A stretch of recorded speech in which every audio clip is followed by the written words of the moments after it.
After all that, you make some good points, and I think that that is probably why Expedition 33 should win Game of the Year. Yeah, I figured I could help you see reason. Yeah, yeah. Yeah. Hello, chat.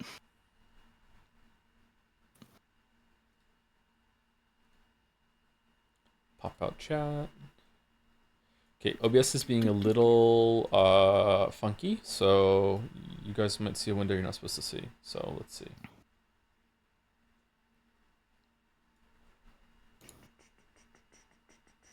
What the hell, no Umineko? What do you mean? This is Umineko. Yes, Umineko. Yeah, yes, Yes, Umineko. Umineko.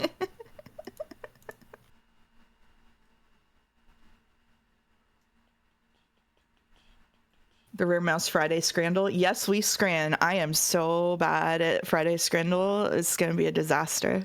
It's going to be a Today's disaster. scandal contains a lie we should discuss later. What does that mean? Ominous. Forgot to change the game before going live, pointed the streamer. Oh, it's still Expedition 33. Oh, I'm sorry. Hello, Pichetto.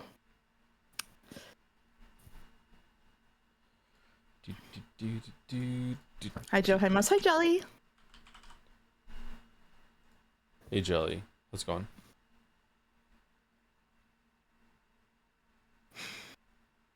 Okay, can I do this without messing everything up?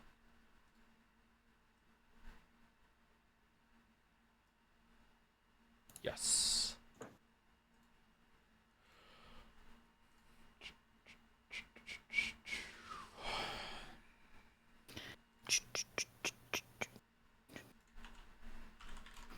Oh, I forgot to tell you about something. I'll tell you about it later. So I was looking through the thing that I use to help time out the episode stuff and do voice assignments and things, and I was looking at the end of the episode for Umineko, and all I did, I wasn't even reading actively. All I did was scroll to the end and get a glimpse of the closing lines of Umineko, and I started crying. Oh. So you in chat should be apprised that today and tomorrow, probably mostly tomorrow, I might need a minute. So Okay. yeah. I'm sure lots of people in chat are gonna be feeling that way too. Yeah.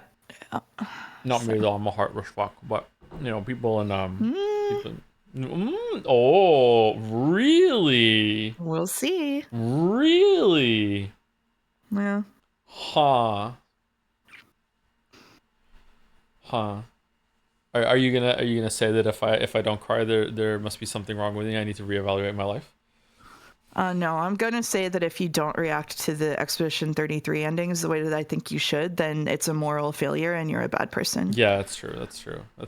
Yeah. That's true. Yeah. All right. Am I streaming to you? Did I do that? Nope. You did not do that.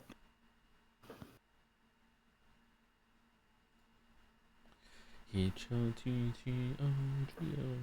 just felt hot dog in your head. All right, there we go. What if that's the bundle now and people are going to be like fucking cheated? Pre-played. Yeah, pre-played. Yeah. Okay. Game dull.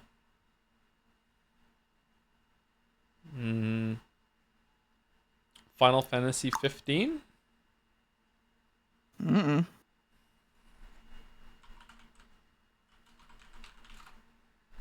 I don't know why I think it's Final Fantasy 15. Where's that one? X5. No. Then is that a gun? Gun lance? Gun lance? It's Monster Hunter. It's probably Monster Hunter. The new one? Wilds? Which? Yeah. Ooh, it was Wilds. Okay. There he goes. All right. Artwork. Mario Kart? It's got sand in it. I'm so bad at these. Just don't even try. I'm just here to have a good time. Really? It does look like a racing game. Oh, it's like a mini track next to grass. What's is it Micro Machines? Micro Machine. Hot People Wheels? try saying Hot Wheels. Is Micro Machines even a thing? No, it's not that. It is. It must be Hot Wheels then. Hot It Wheels. has to be Hot Wheels. Look at that loop. I built that shit when I was a kid. Unleashed. Oh.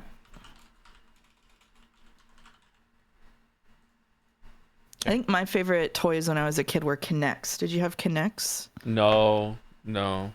It was like Legos, but you can build simple machines out of them and use like rubber bands to make them do things. It was pretty cool. Mm-hmm. They're pretty cool. I never had them. Mm-hmm.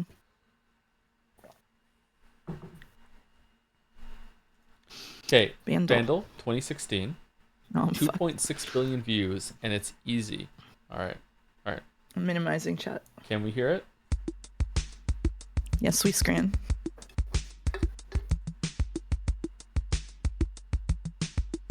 It's Starboy, isn't it? If I know. Yep. Good job. Nice. Easy for you. Look at me now.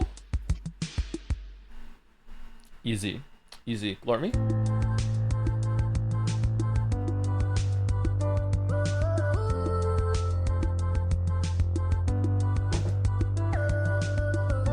We need our own bandle, which is where we guess the game by a banned message. That's actually really good. That's a really good idea. Bandle. That would be good. Shit. That would be good. Shit. All right, Jodel. How are you guys not getting this? Last of Frustration. How are you guys not getting this? X thinks he killed 2 people. This is Persona 5. Yeah, I am not gonna laughs in frustration. I am not gonna play this one because Why? Because it's spoilers. Oh, okay. It's spoilers for Persona 5. Yeah. Okay. Otherwise, I would play it. I know exactly where this is. Right. Okay. I'm gonna show the clip. Joker is gonna be walking around with a hood up around Yushibana. No, that's from Sekimea. The Shibuya station. He's gonna be just running around there. Here we go. Joker. No, Yushibana. it's the end of the first one. Okay. Fine. How are you guys not getting this? How are you guys not getting this? Man, it's been how long? Akechi thinks he killed 2 people. 7 years ago. 7 years ago. It doesn't matter what the cops think. It doesn't matter about any of that. And it's still just exactly what it was yesterday. Okay.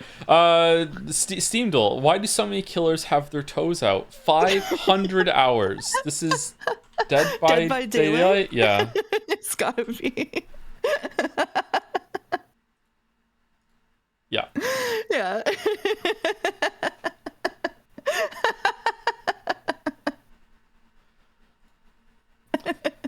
Oh God. Oh, sorry. It's Friday Scrandle and it's already in the tab. There we go. Captain Scranit? Captain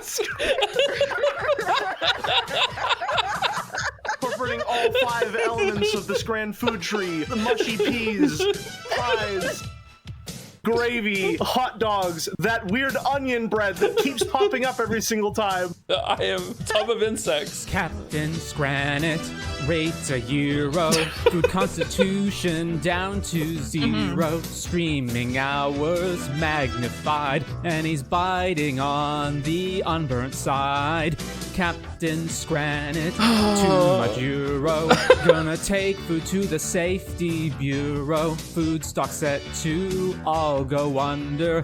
Tom and Jelly's clicks and blunders. Bacon cheese fries versus a Tub of Insects? What do you mean? We're the Scraniteers. You can scran it too. Cause voting left or right is the thing to do. Brooding and refuting is not the way. Log on to play Scrandle every day. Every day. Every day. Every day. All right. Can we choose it?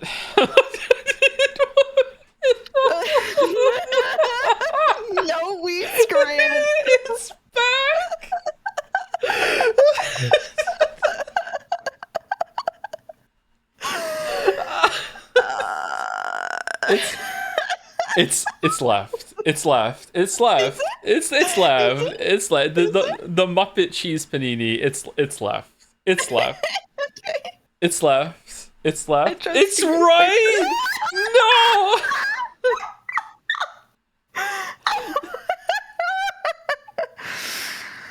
Oh, is it right?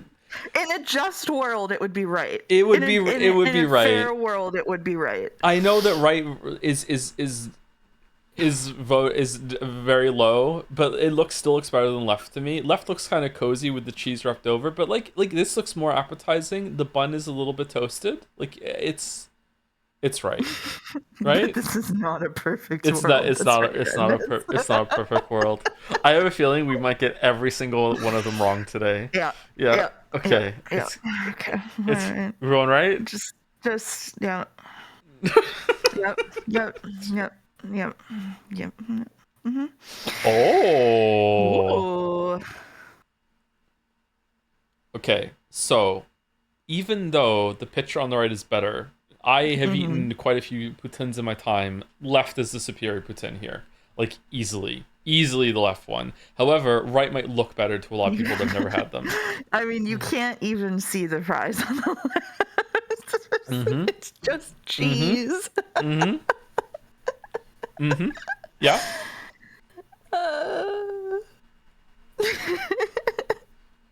What the fuck is a poutine? Poutine is French fries, cheese curds, not cheese, cheese curds, and gravy. Okay. It's right? Like right is gonna Hot be take, the winner. Quebec poutine is gonna be better. That's probably true. Yeah, that's probably true.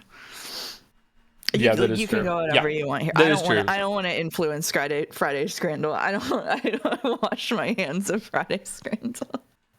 You never know what's gonna happen on Friday. There is only 4 things that the French do really, really well. They make good JRPGs. They make a really good poutine. They make really hot people, and I forgot the 4th one. Wine? I would like to make it clear I don't endorse this message. Okay, all right. Is it less than 4? Less than 4? Okay. Okay, I feel I'm gonna be mad if this is wrong because like left is the superior. Yep. Okay, let's go right. Okay. Let's go right. All right. Yep. Wow. Okay, There it you is go. right. Yeah, It is there right. you We got one right. Okay. Wait a minute. This isn't metaphor. Left. That right just looks nasty, man. Yeah. Like Left. Yeah. Left. We agree. it's yeah. I hope. Yeah. Yeah. Okay. All right. Okay. There is some justice in this world. They also made Ratatouille. No, they didn't. Wow. Right. Double kiwi and sausage pizza. Right looks infected. It's pooling into itself. Ugh. Ugh. Ugh. Yeah, I think that left looks better. Left is Generally marginally better. Yeah. Speaking. Yeah. Yeah. Yeah. Really? Oh, come on. Potato tornado versus long fries with cheese. Long fries. French fries the long way. Long fries. Long.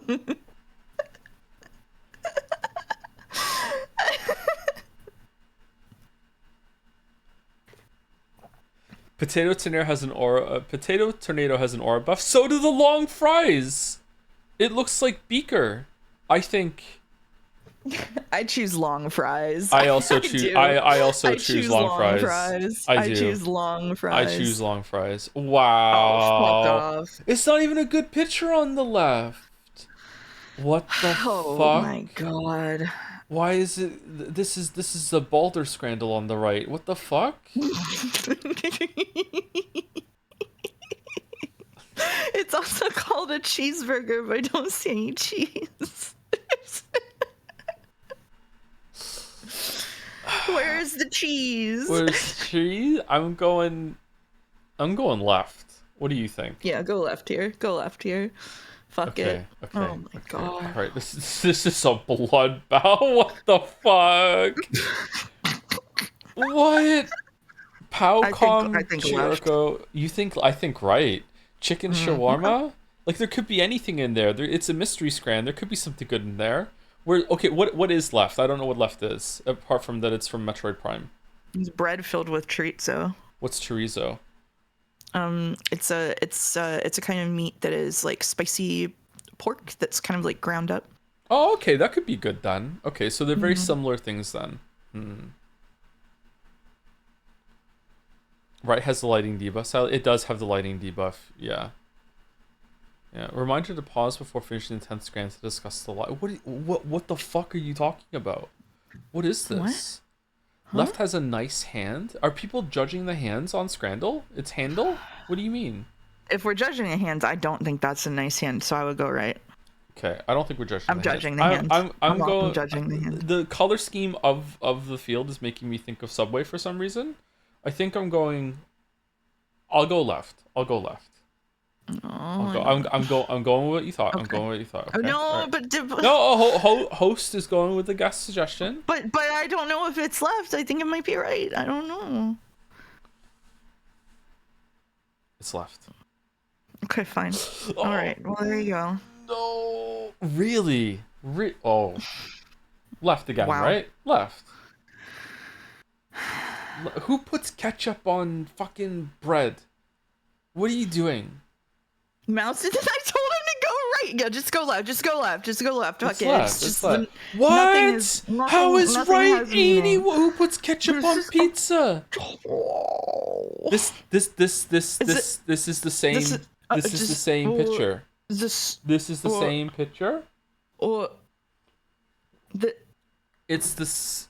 Wait, is it not the same picture? Is it? The years are different. I don't believe you. It's not the same.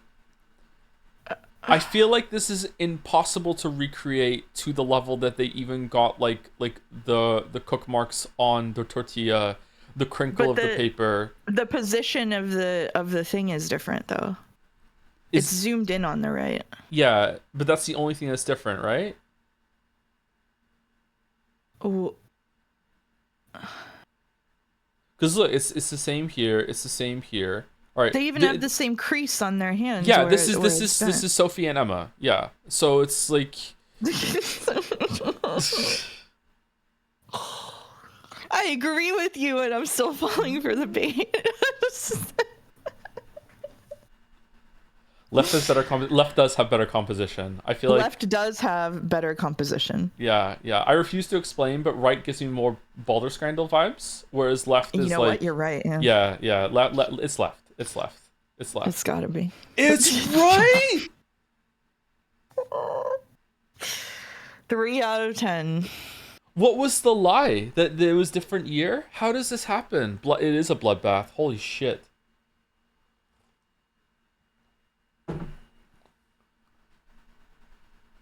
Economy got crashed by mouse. I didn't even do anything. What do you mean crashed by mouse? The 0 to 4 is the winner. Even if it had been, if I went with the tortilla, it still would have been, or the burrito, it still would have been a 4.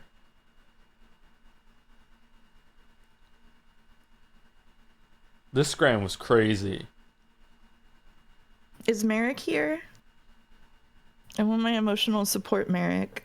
Captain Scranit, it's a 0. Maybe he took the pictures on New Year's Eve. It's a fucking Seki man bullshit. Yeah. It's exactly where my mind went. Yeah. Right.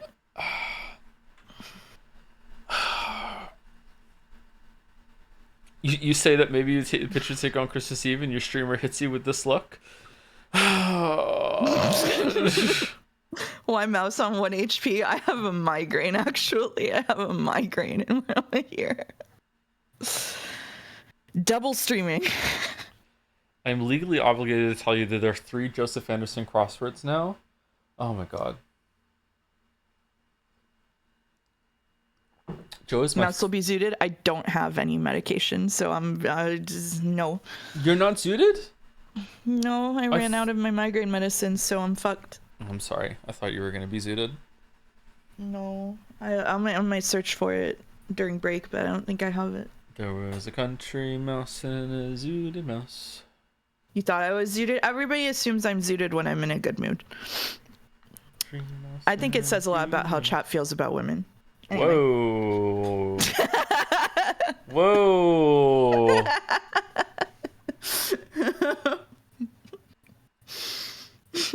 So in chat's experience, a woman being miserable is the default and normal. Yep. Yeah. And what? Yep. Okay. Okay. Yep. Yeah. Okay. So today is the penultimate Umineko stream. Tomorrow is the final one, unless like something bad happens with like power cut or whatever. Like you know, nothing is ever certain. So today is the penultimate one. It is a short stream today. We are going to be doing like I think 2 hours of reading, 2 chapters today. So if you're about 2 hours of reading. Yeah, so I'm sure they're going to be important chapters, but like don't expect to have like a lot of plot developments today. And no matter what, I cannot go later today because it is one of my kids' birthdays today. So like yeah, so like I cannot, like we almost have like a hard limit, those 2 chapters, that's it. So that is that. So we will be doing fan art, and we've already faffed around a little bit with Scrandle, and like we should have plenty of time to get through the 2 chapters, as long as we don't faff around too much. There's 18 fan arts, so we should be okay. And then after that, Joe will run for the Seki heads in the chat, all 5 of you. Joe will run about an hour late, so I'm going to start stream at normal time and just play some cozy game or whatever, and then we'll start whenever he gets back. Yep. Rosa would have streamed longer. Oh, god damn it. True. So true. But yeah, tomorrow Umineko is over, and I'm excited to see the end, but I'm also sad to see it go. You know. Mm-hmm. Like yeah, it's Umineko. It's sad to see it go, but you love to watch it leave. So we'll see. And then I'm probably going to finish Expedition 33 on Sunday. I think I'd just like to rip Le Band-Aid off and not wait till Monday or Tuesday. Yeah. And then we'll finish Seki after that. Yeah, so like and that'll be 3 big things finishing like day after day after day. Yeah. Happy birthday, whichever your kids it is. It's Finn, and he's 10. He's 10 today. I've said the birthdays in the past, so yeah, he's 10 today. It's a big one.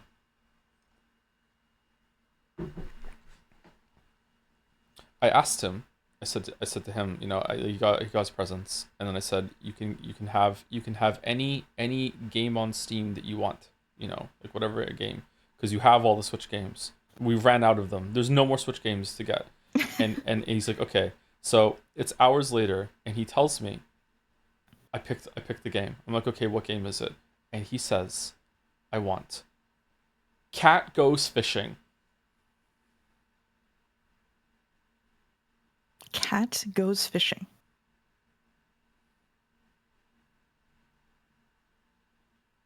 Yep. So I said, okay, I'll get you Cat Goes Fishing, and you can have another game too, because yeah, this is like it's like a browser game. Cat Goes Fishing. You gotta introduce him to Evolve Idol. He's played it. He doesn't like it. He doesn't like it. Yeah, he did have a cookie clicker thing though. Yeah, just that it wasn't a real game.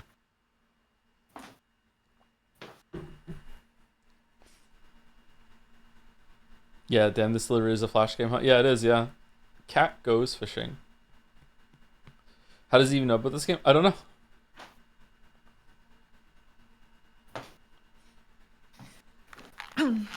Okay, sorry about that. That was significantly less than 2 minutes. All right, well. Why are you lying to chat, streamer? Because chat lies to me, and I'm just perpetuating the generational trauma along with the themes of Umineko. Anyway, thank you to Scrimbum. I think have we not had fan art from Scrimbum before? I feel like I've said this name. Maybe it was a sub or some bits or something, or just read maybe a similar name. I'm not sure.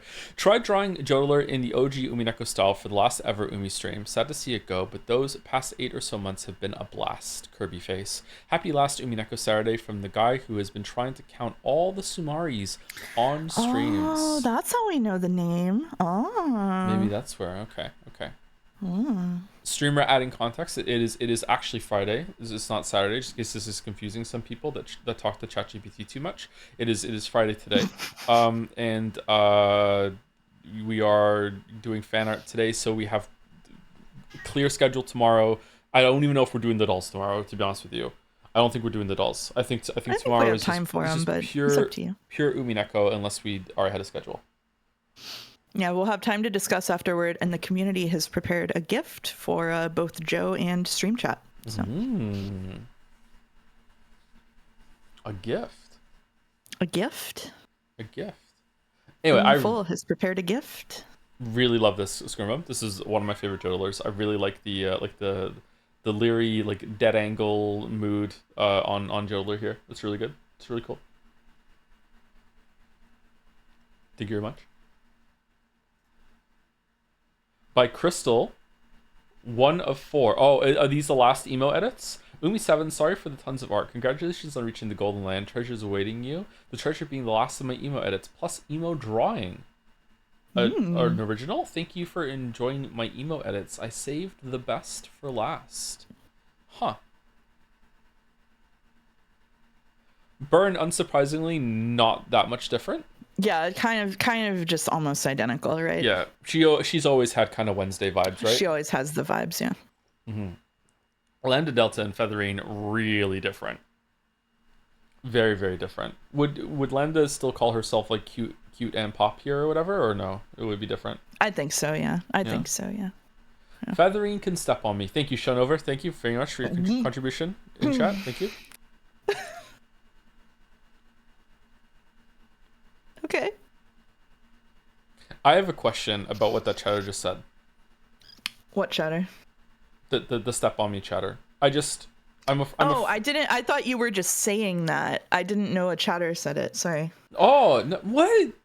I didn't say that. Why would I say that? Okay, I have a question. That's what I was wondering. I have a question about being stepped on, but I'm afraid that if the answer is one of the things I'm thinking of, that it will be a bad question to ask. But now I have to ask it. When someone says, "I wish she would step on me," like, is it like they're laying down and they're being stepped on like anywhere, or is it like they want to be stepped on in a specific part? A little bit of both, but probably more the latter. Okay.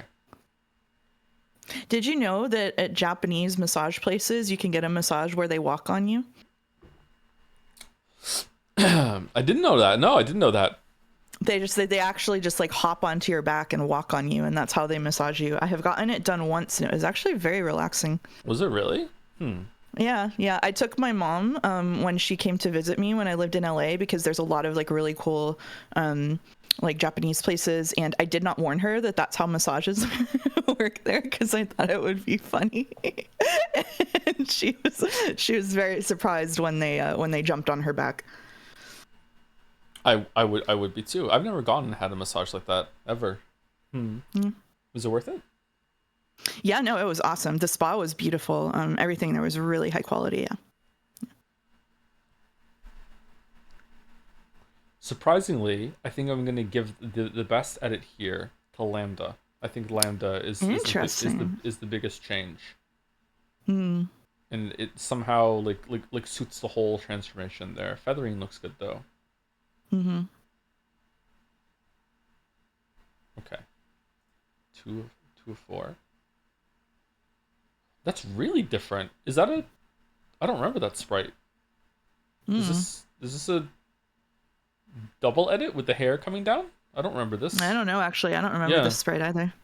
I like Avatrice here. I do too, yeah. Yeah, definitely pulling it off. Yeah. Absolutely. It's an Umi Pro sprite. Is it really? Or has the hair been edited here? Hair over I, Maria. Crystal, you're so real for this. It's not an Umi Pro sprite. The hair was edited. Okay. That's high effort. Wow. That is very high effort, yeah. The hair has been edited, but it is an Umi Pros. All right, well, every possibility has now been named in chat. It's fine. Was a country mouse and a city mouse. Oh, she does have the letter in her purse. That's true. Ooh, the deets. Big ribbon around the purse too. Was the ribbon always there? I don't think so. Very fashionable family. I think this rich people are just more interesting than poor people. I just think that's what I'm learning from all the media. Rich people are just, they inherently have more storytelling value than poor people do, you know? Yeah. All the movements that happened in the past couple hundred years where art moved away from that and focused on the every ordinary man, the farmers and their stories, that we're past it now. We're going back to rich people being more interesting as they always were, and we're done pretending. Yeah. Once more, I do not endorse this message. Okay, that's 2 of 4. Next one. Whoa! Holy shit! That is intense. That is intense.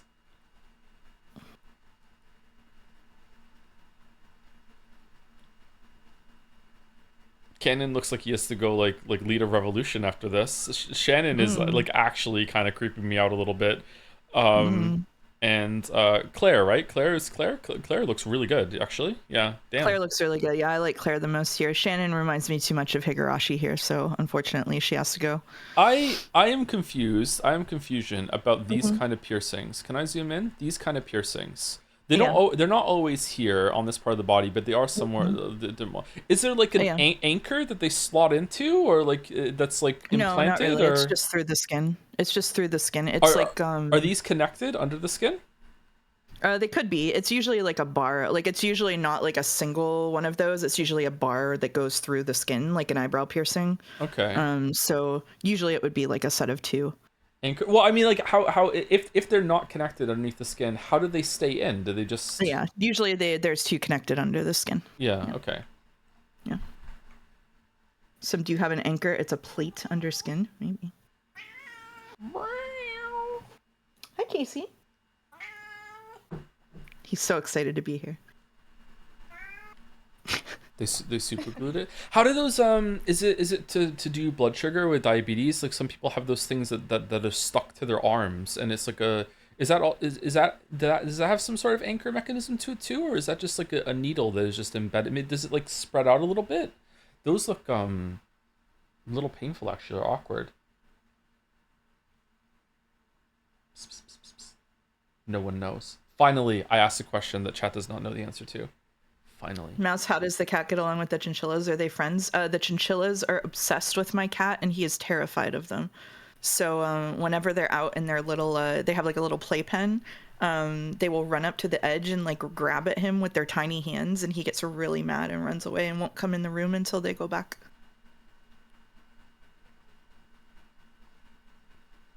I'm giving this one like to Claire, like Claire, Claire, just like Claire Obscura, 10 out of 10, and then Canon, and then Shannon. Sorry, Shannon is just scaring me too much. Yeah. She's too Reina Higurashi here. Yeah. I can't traffic with it. In fact, I would give it to Claire, the best one so far of all the ones that we've seen. Yeah, I really like Claire here. Yeah, this is really good. I like this a lot. Yeah. Yeah. And then the last one, 4-4. The emo trio. Who took a bite out of the ear? Wasn't me. This is like scarily not far off what I looked like when I was 17. Yeah, same. This also just reminds me of being in VR chat. This is pretty close, actually. Yeah, this is for me. My hair was black and purple when I was 17, so this gets the color wrong, but not the spirit of it. I also did actually do my hair like like this. Like I straightened it and then flicked it out at the ends because I thought it was really cool. And I did wear belts like that, and I did wear. I would have been wearing plaid skirts actually with the thigh highs. So this is about 80% accurate to 17-year-old me. There is a really funny picture of me that is they wanted to have a family reunion, and we went to the family reunion, and I didn't want to be there, so I brought like my entire like get up, and so everybody else is in normal clothes and I am dressed like this. I don't have any piercings, but yeah, definitely like lived in a hoodie, lived in like really baggy pants with a chain that went to the pocket, you know, like absolutely. My uncle was driving home one day, and he came over afterwards, and he said he called me downstairs to put me on blast, and he said, I was just driving around the neighborhood and I saw a group of teens looking absolutely fucking minging is the word that he said. Can't believe the state of the youth today. And then I looked at one and realized it was fucking you.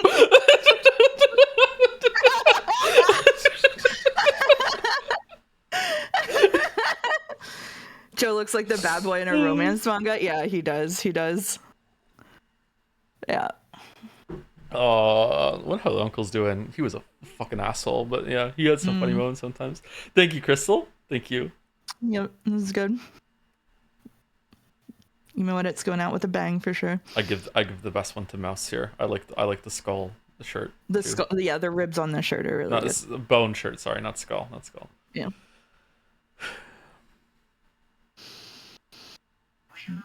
Jelly looks ready to commit a murder, huh? Why is this reminding me of something? This is reminding me of... Is it Danganronpa? It's not Danganronpa. What is it reminding me of? Something.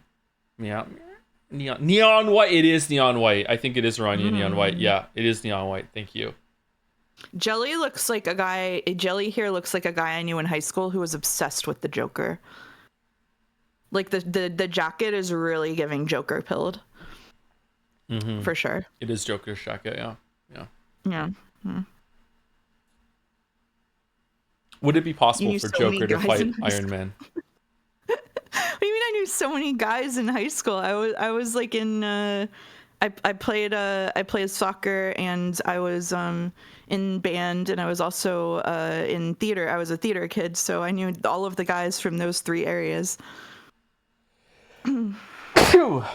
Sorry. Bless you. Masterful dodge there on the Marvel question. Lurf. More. Is this the Scrandle bit again?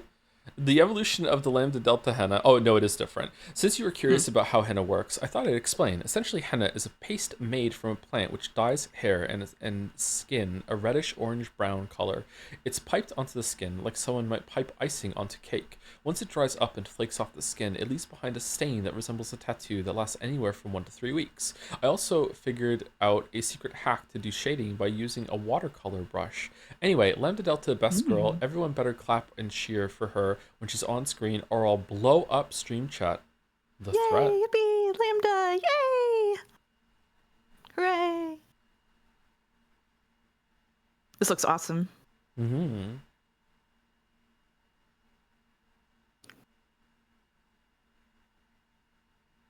Is getting a henna tattoo in any way enough for you to have enough time feeling what it would be like to have a real tattoo in that area with you like looking at it? Being I think so, yeah.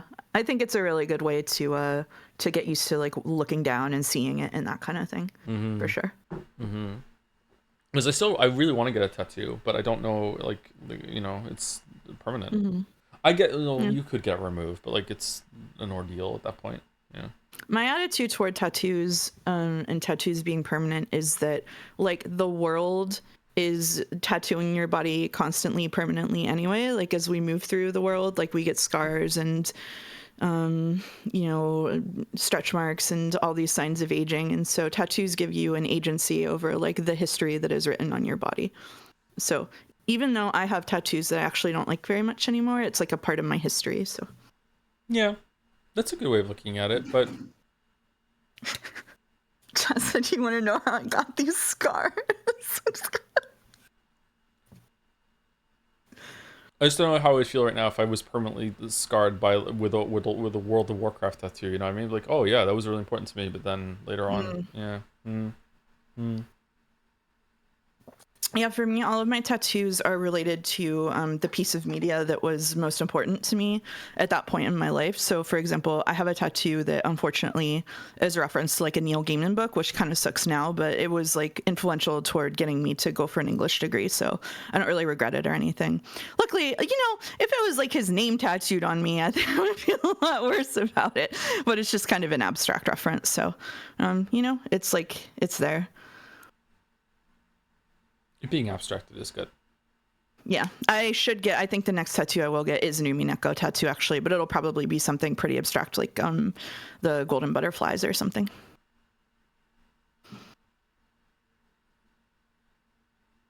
Not the one wing. Not the one wing. Not the one. Not the one wing. Thank you, Laura.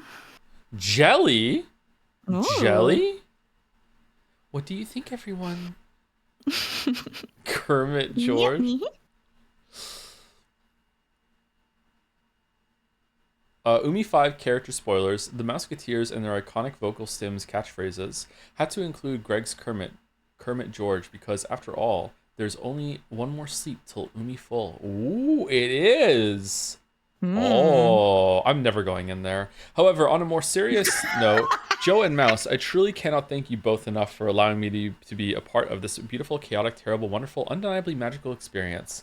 Undenying magic? And it has been my sincere honor and pleasure to be a part of this stream series and to be part of this community for the past 5 years, and I will never be able to express enough gratitude and to properly convey just how much you have all done for me. It may just be reading an anime visual novel, but these past 6 months have been an absolutely unforgettable time for me. I don't know exactly what the future holds for us all, but what I do know is that I will look back upon these days with a warm, overwhelming fondness for a long, long time. That is so sweet, Jelly. In other words, Sumari, thank you for allowing me to make these happy memories, and thank you all. Yes, even chat, Umiful, and all of the goats for sharing in their creation with me. Thank you so much, Jelly. Thank you, Jelly. This is very sweet.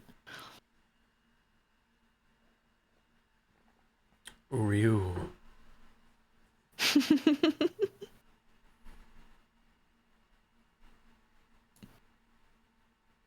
What I'm learning from these polls is that everybody fucking loves Jelly. And you're in luck. Jelly streams too. Go watch Jelly.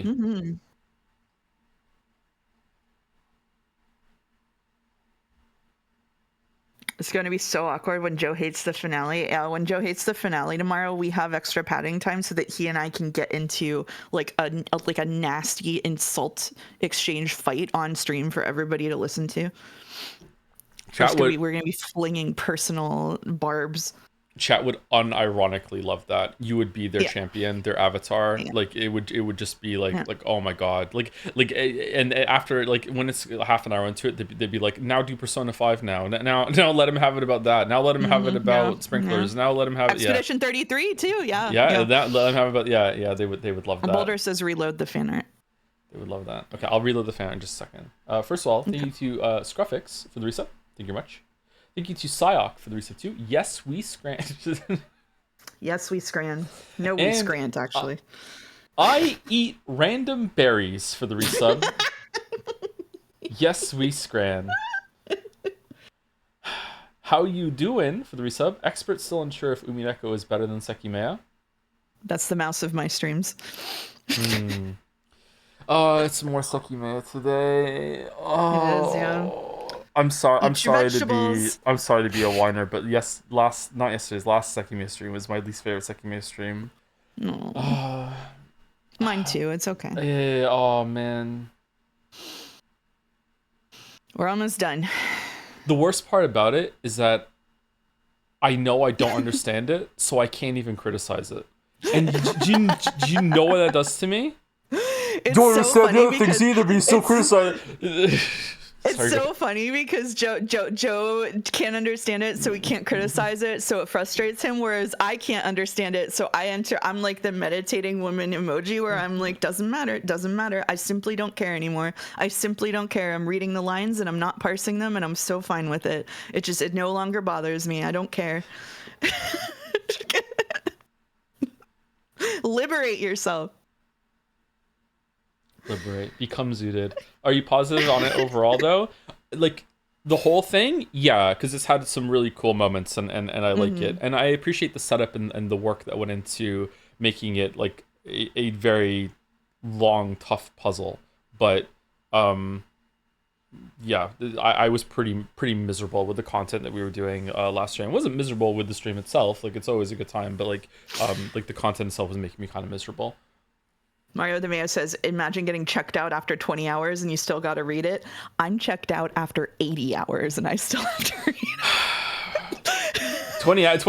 What are these baby numbers? Yeah, 20 numbers? 20 hours? 20 hours was just Shiroya City. What are you talking about? It was just one part of it was 20 hours. We're on stream 18 of the Sekimea.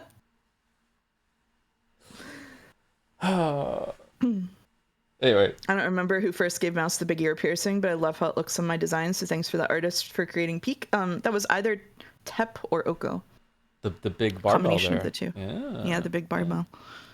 Last two before I refresh and show some more art is a thank you to Elsa Hart for the resub, 17 months, and Oni Fam for the resub 2.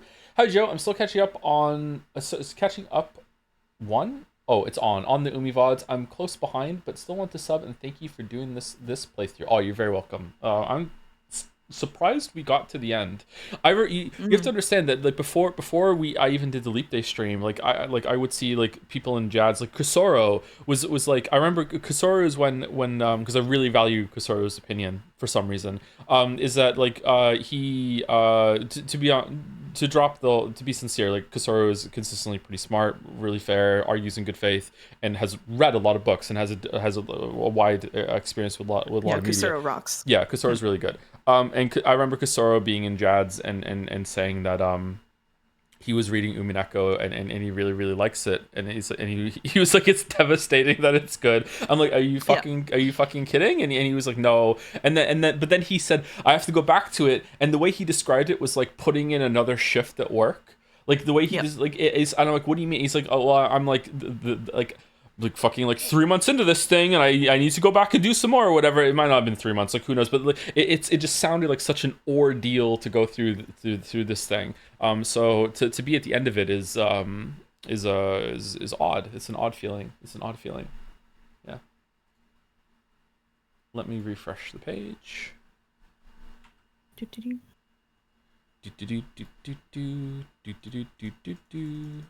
20 fan right now. Whoa, oh. What?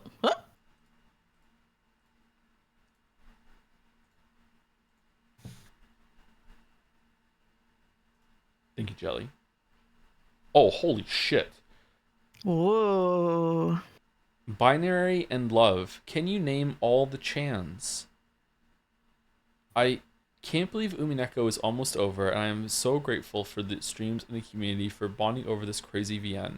I have enjoyed countless hours of theorizing, chanification, and scrandals with friends, and this piece is a celebration of that. Attributions in image 2. Like, of all the Chans? Okay, so this is... see. Tub of Insects Chan. Yeah. Is that It's not Joms, is it? What's that? That looks like Sakutaro. That was it got like a one-time fan art of Sakutaro, I think. We know Nanjo, and red and blue Truth Chans below him. That's just Umineko Chan, isn't it? Is that what they called it? Is this Sumari Chan? That's Shokun. Shokun? Sumari Chan is on the left of you. Oh, I got this up. Yeah. Is it just Piss Chan? Is it just Piss Chan? It's Golden Truth Chan. It's Golden Truth Chan. Golden Truth Chan. All right. And I believe that is Chessboard Chan. Chessboard Chan. Yeah.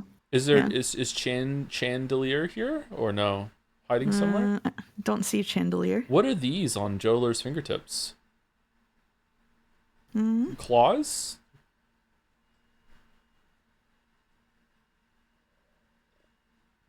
No, it's Chandelier. Oh, this is Chandelier. It's not Golden Truth Chan. That is Chandelier. Okay. All right, that is Chandelier. My bad. Okay.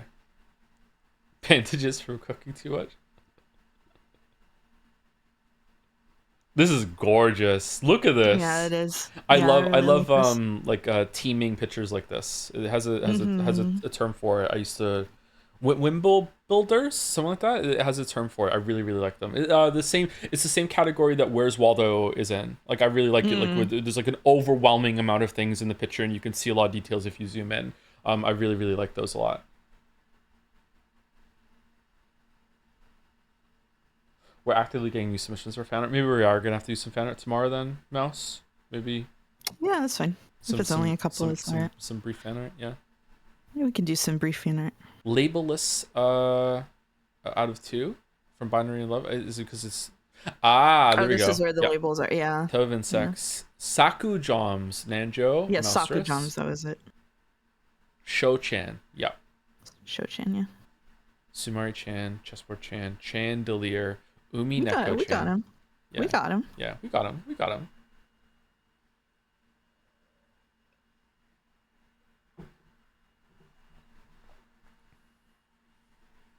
I saw the extra fan art that was just submitted in this gallery. If you reload again, is it more than 20? Again? It'll be 21, yeah. Who's Dragon? Hi, I'm Dragon. Thank you, Felipe R. Machado for the resub. Yes, we scran. Thank you. Yes, we scran. Guido Tasson for the resub. Hi Joe, finally decided to write something along with with those messages. Premium sub privilege, so rigged. Found your streams from Danganronpa clips, then watched full VODs of all 3 games in 2 months. But anyways, I want to thank you for all the wheezing over the years. Oh, you're very welcome. You're very welcome. Sometimes we get pretty funny here on the stream. Yeah, yesterday's stream was really fucking funny. I had a great time yesterday. There used to be, are they back on YouTube? So I can't remember the name of the channel, but someone made some really good highlights of the Danganronpa runs, and I think they just nuked their whole channel at one point and they're gone. Maybe it's those ones that you watched and they're not around anymore, but they were pretty good. Okay, McBlaney. It might be that actually. Yeah, it might be that. Loved yesterday's stream. Yeah, they're gone. Are there any like mirrors of those? Because those were some really good highlights. Yeah. I've never been more right. Just to be clear, that was like a moral condemnation, not really about the story. Yeah. It's even worse. Thank you, Potential Pizza, for the resub. Watching you read Umineko has been an incredible journey and one I'm sad to see end. I'm happy to see you reach its finale. Anyway, almost every time I've sent a bit or sub message, you read my name and said, I should get pizza tonight. Did you do it just now? I did not. Probably because I just had food. But no, I can't have pizza tonight. It's going to be McDonald's tonight. But yeah, no pizza. Maybe I'll have pizza tomorrow. Have you actually gotten pizza any nights because of it? Yes, credit. I absolutely have. Yes. If so, I want the pizza places to pay me a commission. It's a frozen pizza from Costco. I can't do it. I'm sorry. If I did get pizza, it would be Freddy's Pizza. Norms, never. That was good pizza. Never Norms. It was good pizza. Yeah. Thank you, IRF, for resub as well. What would Battler's favorite pizza be? Definitely like the stupid bullshit where you get like half the pizza has certain toppings so he can flip the chessboard and have a different experience. Definitely. Did Potential Pizza sub while you were here, and did we get pizza because of that? Maybe that's probably, yeah. Then it was Freddy's. Thanks, Potential Pizza. Domino's because he's an Usher and me. Okay, all right. Take your fucking +2. Take your fucking +2. All right. Thank you, Binary and Love. I really like this. Could be a poster. By Meeks. Why is that hard for me to say? Meesk. Been a lurker, but here's a Willian. That's the ship name. Okay. I've been working on for Umineko finale weekend. Really glad Joe decided to read Umi because I got to experience a really cool story I wouldn't have otherwise. These two are definitely shipped. Yeah, for sure. Yeah. Yeah. Very common ship. I like the two of them actually. When I was reading this, someone tried really hard to force this ship on me, and so I denied it out of spite. But I think they're cute. Based. Yeah. For the characters that are introduced so late into the story, I like both of them quite a bit. I'm surprised how much I like both of them. Yeah, I like Leon a lot.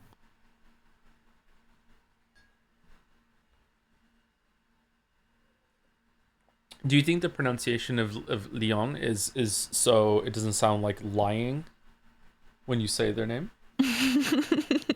I think it's related to Higurashi. I'm so sorry. No. No. That's devastating. That's devastating. We all agree that Will is the bottom, right? Nope, absolutely not. Nope, you've gotten the vibe all wrong there, Chatter. You've gotten the vibe all wrong. I can't refresh. It's not letting me refresh. Am I still here? Yes. There you go. Whoa.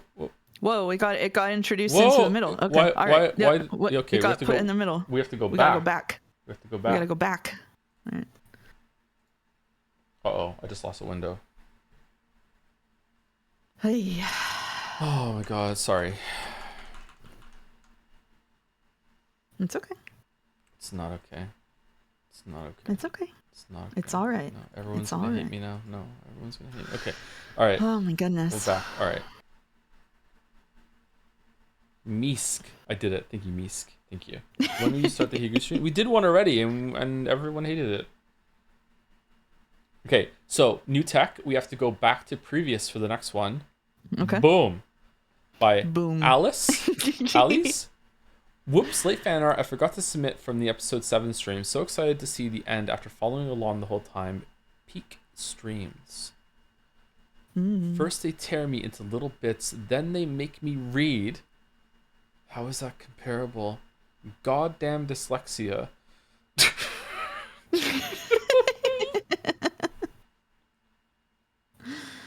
This burn is very cute. I've been a witch the whole time. Game board changer. Burn and the boys. The boys. Not copium, just seeing with love. Aw.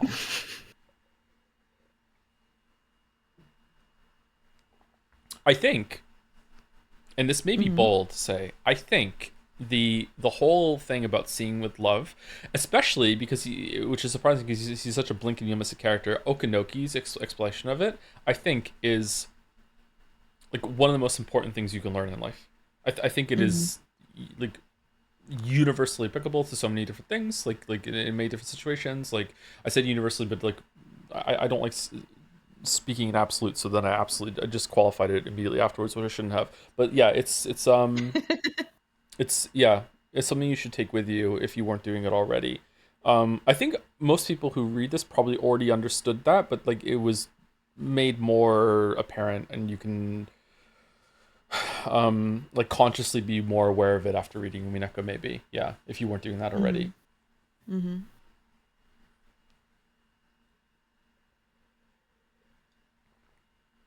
Okanogi based, yep.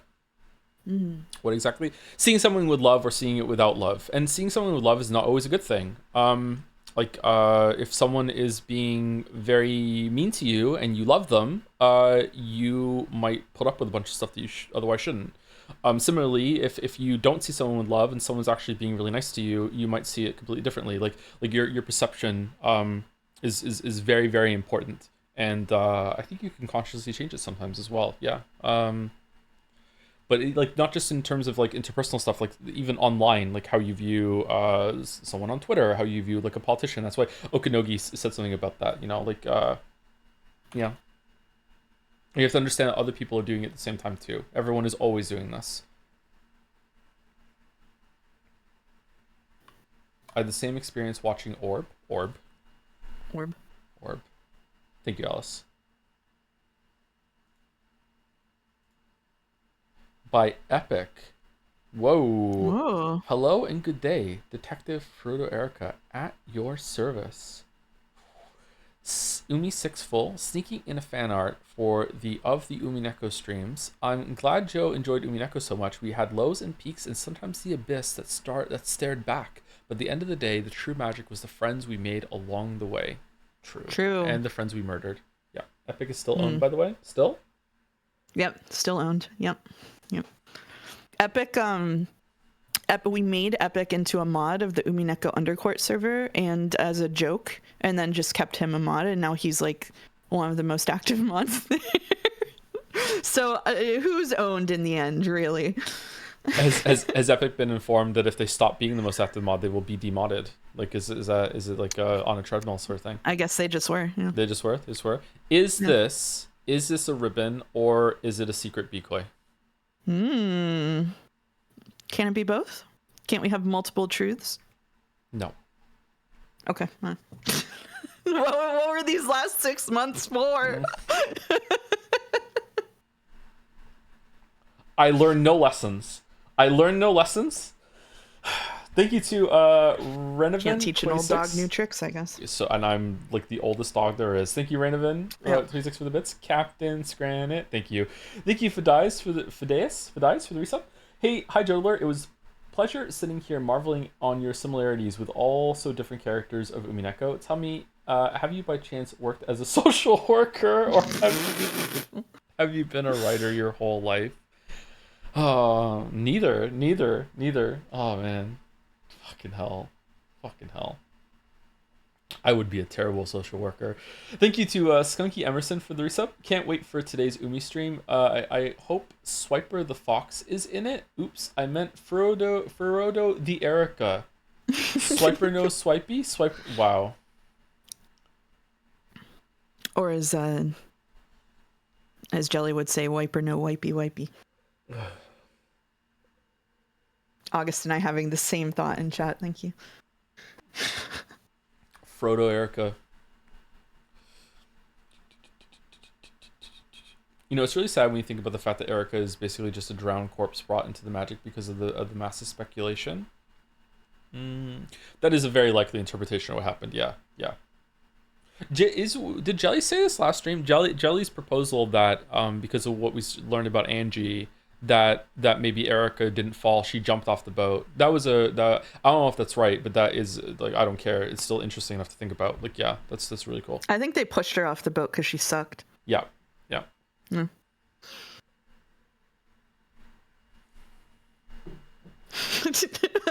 Yeah. Thank you, Banjo Jack, for the resub. Hey Joe, thanks for the entertaining discussion at the end of Expedition 33 yesterday. Peak Joe content right after the cliffhanger. Thank you, Banjo Jack. Thank you. She could have been a normal girl. Pieces on the game board don't act out of their character. So true. So true. Thank you, Epic. Thank you. Not owned, by the way. Thank you, TC Agam. A reward and a curse. Oh, Jads loves this ship. Congrats on the mammoth project of Umineko being almost, depending on when this fan art airs, over, Joe. Have this image, one that played my mind until I put it onto paper, and now you have definitive proof to chat that you have seen something Uma Musumi related. Unrelatedly, I totally don't have any stress related to moving apartments that would have contributed to this creation. What are you talking about? Double Bikoi, Weeby Derby, Uma Jadsumi, Mike Chan? Who's in the background here? Who are these chants? I don't know.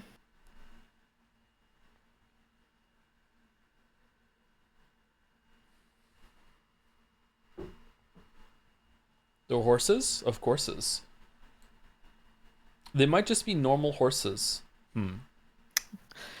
This game has done irreparable damage to people if they describe that as normal horses.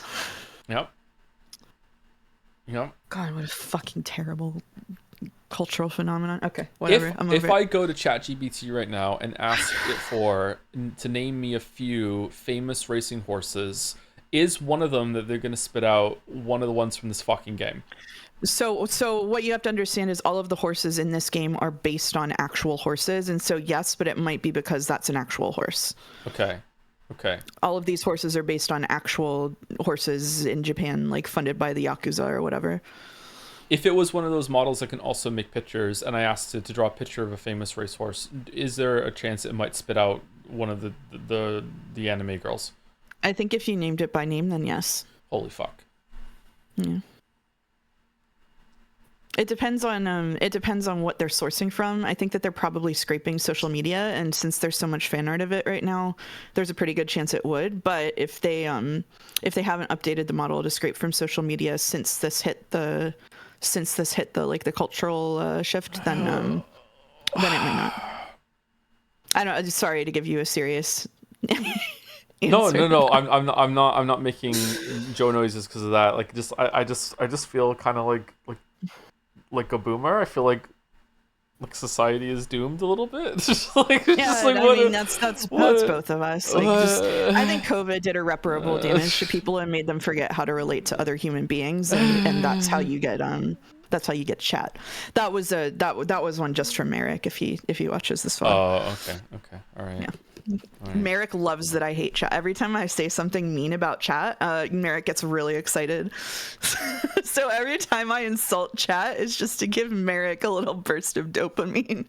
Blame Merrick. The courting of Merrick has begun. Okay. Thank you, TC Agam. Thank you. Hayami EXE, fucking hell. I can never say this right. Some doodles from work today. Don't know if this qualifies to be here or as art. Maybe abstract expressionism. I'll just dump it here in case someone enjoys. Actually recognizable, I think. Yeah, is this like one line? Like you started somewhere and then it looks like it. Kind of looks like it. Yeah. Yeah, that's cool. That must be hard to do.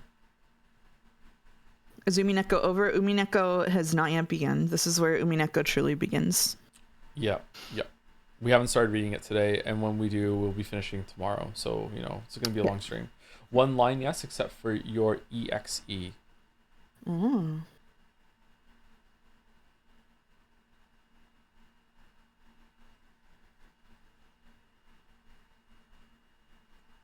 Thank you to Frickrix. I don't know how to say that.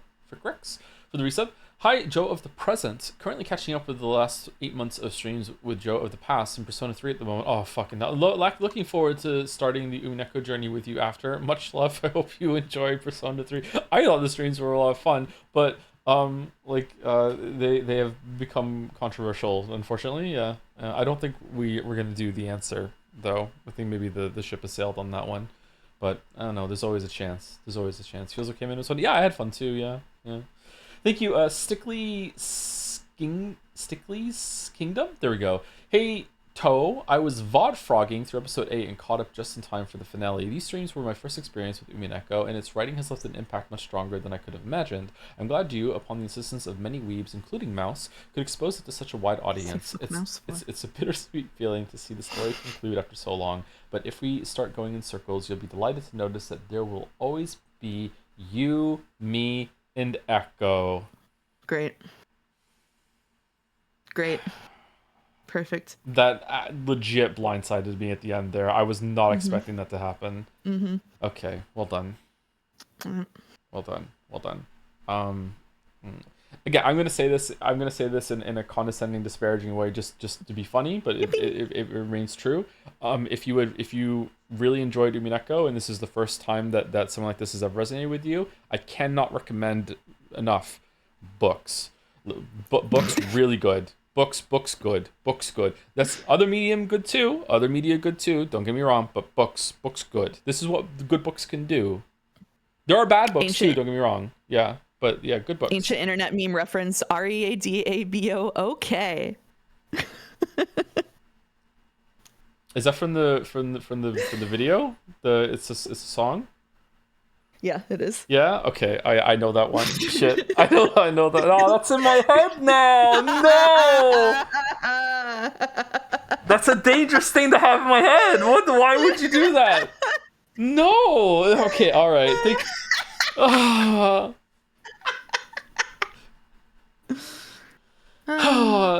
Thank you, Jim the Band, for the resub. Thank you very much. With two dancing drums. Thank you, Jim the Band, and thank you, Paust, for gifting a sub to. No, continuing the sub from a gift. Thank you, Paust. Thank you.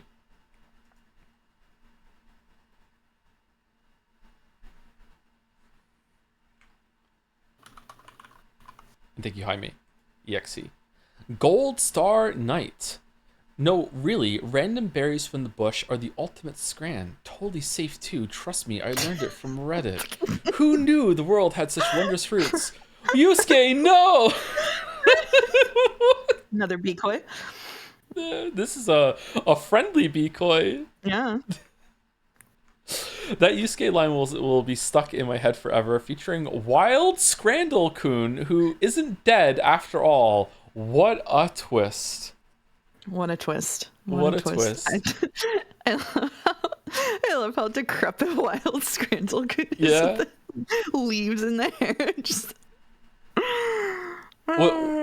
Giving me the vibes of what's that gif with the witch going down the trap door while cackling? Like, is that from Sleeping Beauty? I don't know what Disney movie that's from. That's what's reminding I me think so. How's How's he he still alive? I killed him as an author. Uh-oh. Oh no. Multiple truths can exist. That's what the last Fan fiction? Yeah. Fan fiction. This fixes Wild Scrandle-kun's story.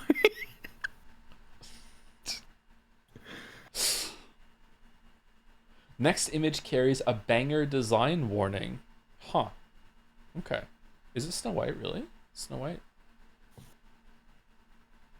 Oh, that's right. Do we still like Snow White, or are we just kind of collectively over it?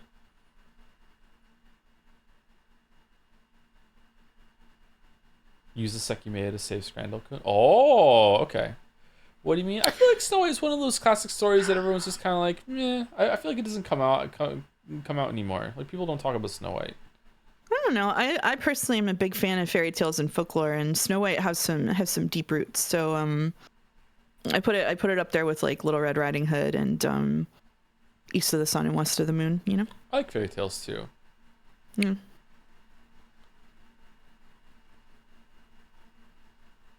You would love it if it had rich people.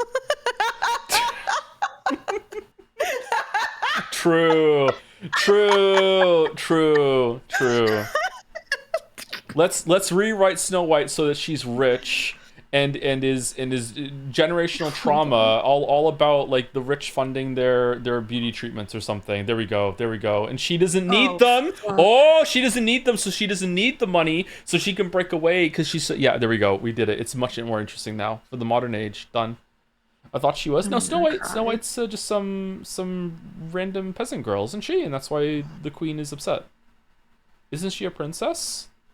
No? Is she? Snow White's not a princess, is she?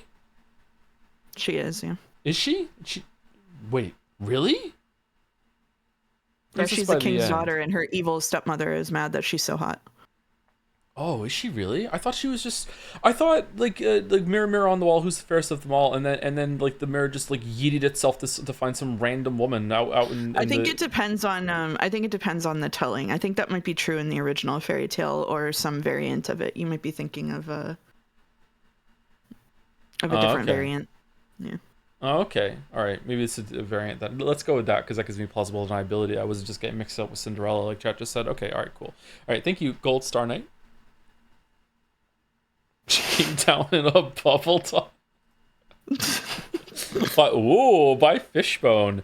Mr. Doll's opening act featuring Glorp. Whoa. This has some like Kraus meets like Harry Dubois vibes. Yeah, it does look a bit like Harry Dubois. Yeah. He's hitting us with the expression. Whoa. Yeah, that is the expression. You're right. Oh, he's got a tie too. I'm very proud of it. Haven't drawn consistently in nearly 2 years, so doing this I pulled an all-nighter and grew my drawing calluses back. Ignore the fact I don't have a consistent drawing style. I this can't is tell. better than I could do in my wildest dream. yeah. I cannot tell. I have no notes. Yeah. Damn. His name is Tequila Sunset. His name is Raphael Ambrosius Cousteau. Thank you, Lemonos. Oh my God, Lemoncito for the resub. Hey Joe, could you please stop streaming for a month so I can catch up with Expedition 33? We're gonna be done. One more stream. I'm gonna bang it out. Even if I have to stream for 12 hours, we're done. One more stream. Thank you. I need to know the ending. Thank you, Tora3Tron for the resub. Happy 7 months. I hear people calling this the end of an era, but I feel Umineko started an era, and I don't think it will stop, but pave a way for a new Joe and streams unlike any before. I'm going on a week break. I wanted to inquire about my last sub message on Kiru's VA anime boy band, and if your thoughts on the song I recommended, Hypnosis Mike's Faces. If you haven't, if you haven't, I heavily recommend checking it live with reactions. For chat sake, best of luck today and tomorrow. I'll try my best to tune in live. I don't know how I feel still about like just playing the song on stream and listening to it. I don't know how I feel about that. Is he actually going to Weeper? I think so, yeah. Yeah. Can we have a sample? Is there a link? I did not listen to this. I don't. Oh, did I? Maybe I did listen to it. And I was like, I can't hear Kiru in it. Just like a frame of music? Exactly. Just going to Rikenjima? I want to go to Rikenjima. This was a while ago, right, Tora?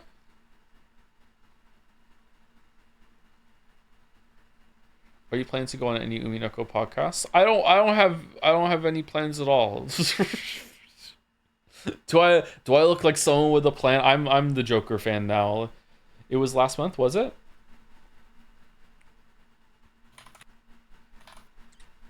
He'll cry too much and need a week to recover. When they cry. At the end of the story, you become the seagull. It's been building this the whole entire time.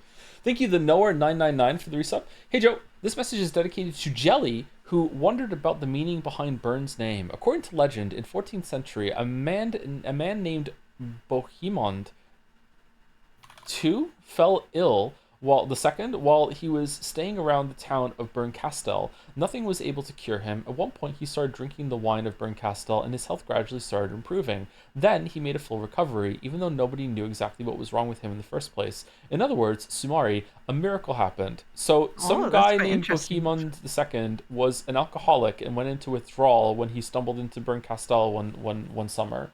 And it wasn't until he started drinking again that he bounced back. Okay. So you're being such an Erica right now, dude. Yeah, I'm being such an Erica, yeah. What do you think, everyone? Jesus. What do you think, everyone? It's actually the case, by the way, it could be the case that wines then were much more fortified, and so there could have been essential nutrients he was missing that were in the wine that he got. Who's being the Erica now? I'm being a better Erica. No, you're being the Erica that has an answer but views the story with love. Okay. All right. Not owned at all. Oh, there's a second one of this. Second one. Whoa. Okay, that was Bryola's son. Now, my dear Joseph, do you remember this one? Is it Scran, sir? Joisms. Younger Mr. Dulls and Baby Glorp. Aww. Oh, Fifi's right. I wasn't being an Erica. I was being a Jeremiah. Oh. Thank you, Fifi. This is awesome. Look at Baby Glorp. Mm-hmm. And the little paw. Oh, Baby Glorp, dude. God, fucking Baby Shark. Okay, hold on. Take Baby Glorp home. Okay. I recognize this hot dog. I do not recognize the ghost in the chips. What's this one? Halloween Scran prediction. Oh, Halloween Scrandal is gonna go so hard. Oh man. Do you think they're gonna have like themed for the whole month, or is it just gonna be last week, or just on? I think just the last week or something would be cool. Yeah. That's a Persona reference. The costume stores or the seasonal ones are already popping up in Moncton. Spirit Halloween. Ghost in the Chips is the version where the major is a fry cook instead of a government assassin. Is this some weeb reference I'm too normie to understand? I don't know. Keep seeing these evil gravy fry. What do you mean? Poutine is good. Thank you, Huli Gordeau, for the bits. I want you to know that we finished the Norms logo in W place, but someone, probably unrelated to Jazz, griefed the logo. So unless you were the one to do it, somebody else has the same disgust for it you do. There's dozens, really? We should check W place out tomorrow again, maybe, or on the Expedition 33 stream. Yeah, let's take a closer look at that. I think it's cool what the community did. Although it's kind of scaring me a little bit too. Yeah, I've seen a mouse there. Yeah. Thank you, DQZ, for the new sub. Welcome, DQZ. During the fan art intro, bold. Thank you very much, DQZ. And thank you All's End for the resub too. Oh, very appropriate. Hi Joe. Thank you all for these wonderful Umi streams. It's been an incredibly funny, entertaining journey this year with you, Mouse, Jelly, Chat, and Umi Full all together. So thank you all for the endless fun and laughs. Super excited for the ending and am ready to get emotional all over again. Get ready, Joe, and all the best. Umineko finale. Let's go. Damn. Let's go. Damn. The hype is building from today to tomorrow. I hope it ends well. It probably does. I can't see it not ending well. Thank you, Henry Wright, for gifting a sub to Book is Goody. Oh, nice. Book is goody. Horse Girl conversation. There are multiple anime franchises like this anyway. Fate does this with historical figures. Image searching Nero Claudius returns an anime character. Bungao Stray Dogs does this with authors, i.e. Ozumu Sazai? Hopefully I'm saying that right. Umazumi, whatever the fuck, does it with horses, etc. Okay. Alright. Well, that makes it better. Thank you, Fishbone. By Luna Panda, first thing that came to mind when Mouse said that Joe eats. Okay, will it play?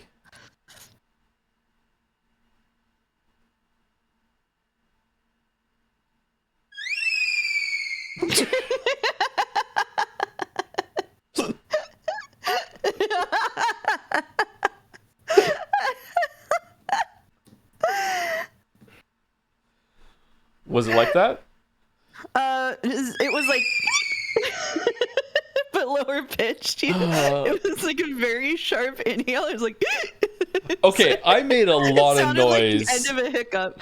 Chris must have killed it a lot then. I don't know. I made a lot. I made a lot of noise. Yeah, like Chris. All I heard was it was a full blown like 4-second freak out. Like I was swearing. I was like jumping. Like I was,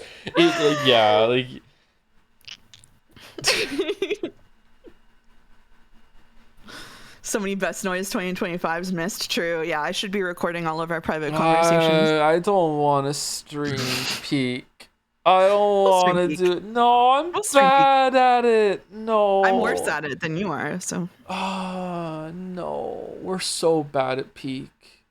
I think Jelly is good at peak, so maybe we can let Jelly solve it for us. We are so bad at peak. No. No. It'd be fun to cool off from the story games. True. Yeah, true. But Joe, you're bad at Helldivers, and that was fun. I am amazing at Helldivers compared to how bad I am at Peak. Yeah. Same. Mm-hmm. Yeah. I am really bad at Peak. Yeah. Thank you, Luna Panda. Thank you. Imagine getting backseated during Peak. This sounds amazing, actually.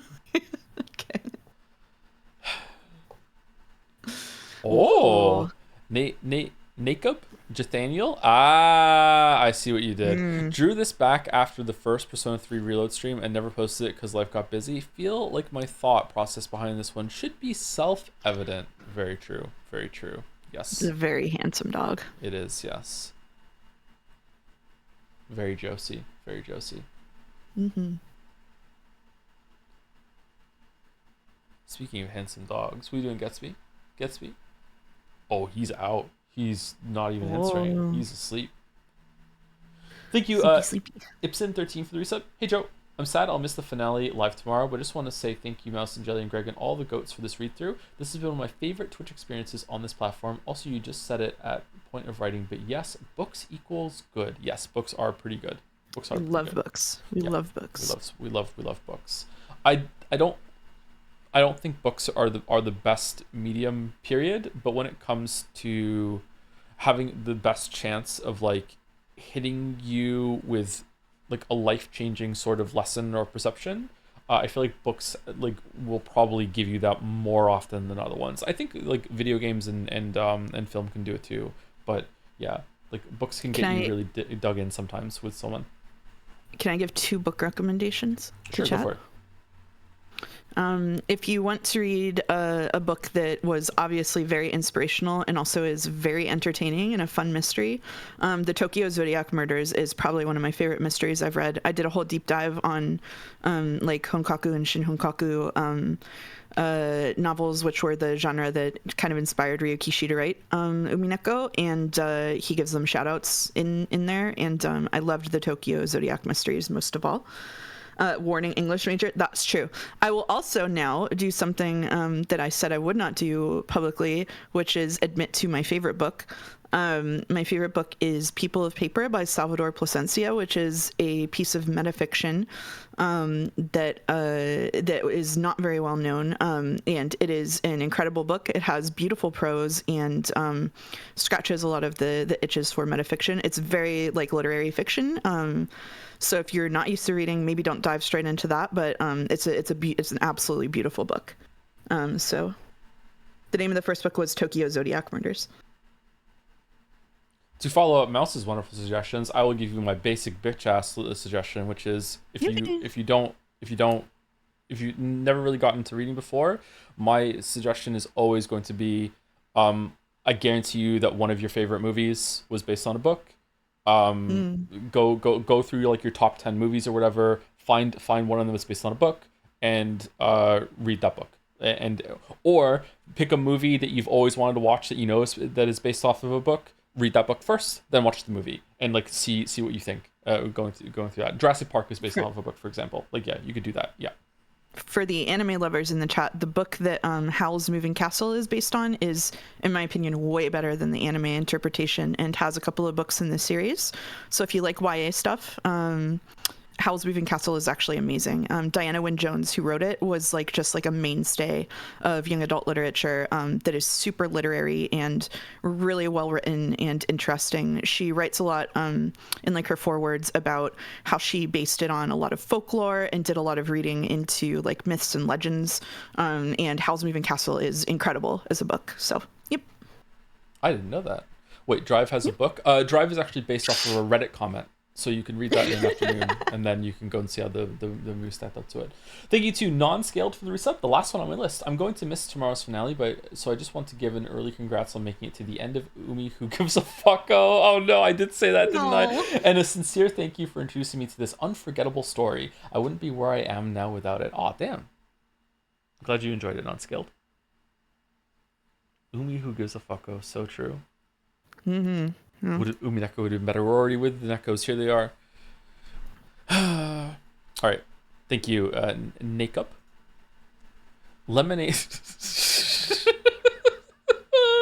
Lemonade standing. Joe and Mouse, after the VNs are done, had to add my version of Shiroya-esque lying on the floor fan art featuring fire-breathing mouse.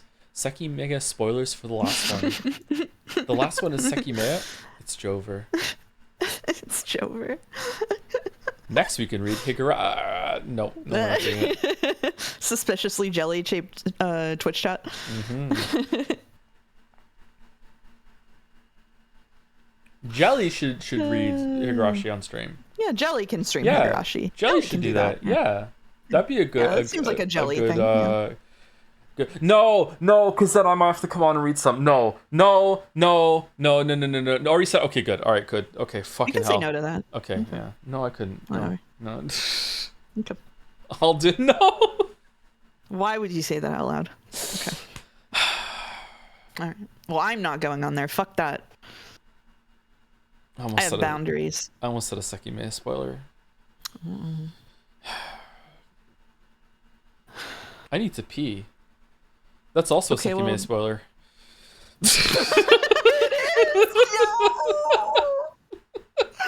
Oh, the piss time. Oh. It is. It is. Okay. Yeah. Okay. It is.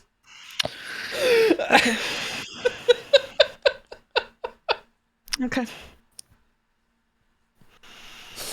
Man, I've had a lot of good jokes the past 2 days. I'm happy. I'm chuffed. Yeah, me too. I was popping off in chat yesterday. You were. It was really good. It was the perfectly timed. Do you want an answer to that? Was amazing. Yeah. Thank you, Lemonade Standing. And okay, so Sekime spoilers and maybe for the last one. Here we go. 3, 2, 1.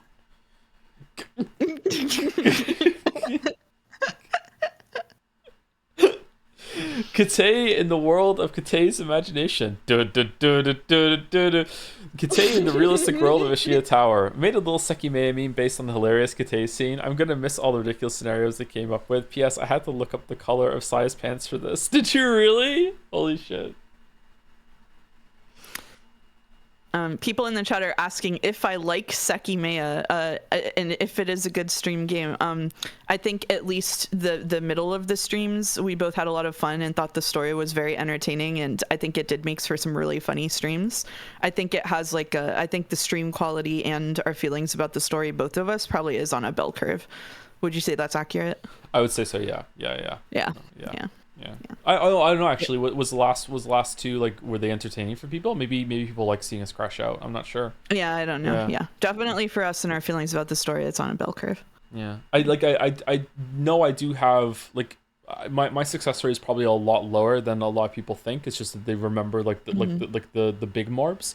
But I do have a reputation for morbing storylines and stuff. So I think for some viewers, it is cathartic to see me just absolutely fail to do that. Just eat shit every single time for Sekimea. Like.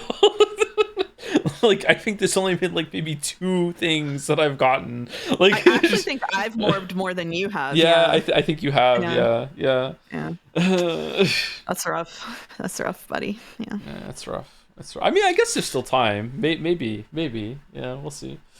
Anyway, and that's fan art. Thank you to Paus for the bits to take us home. It's finally spoiler safe to reveal that Umineko will forever be a work of art close to me. It helped me come to terms with who I am as a person, and I am now planning to transition. Genuinely, my life has been changed for the better thanks to it. I'm glad to see you are enjoying it. 6 out of 10. Should have read Mahoyo instead. Not gonna lie.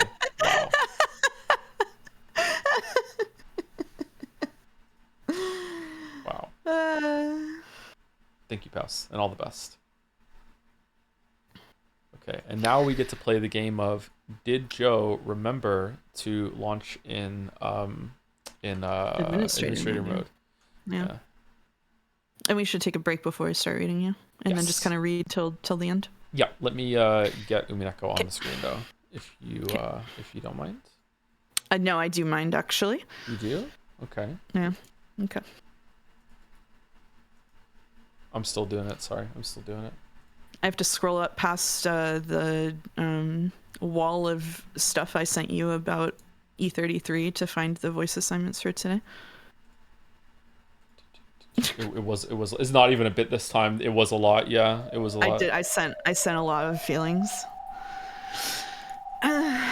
She really let me have it, chat. Yeah.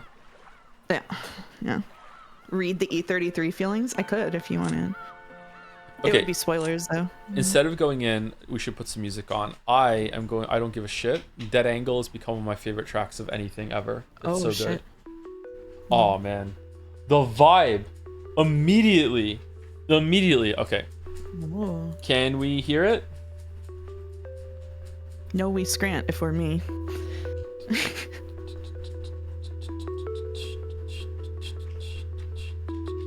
Yeah, it's there. Okay. Well, we will be right back in about 5 minutes or so.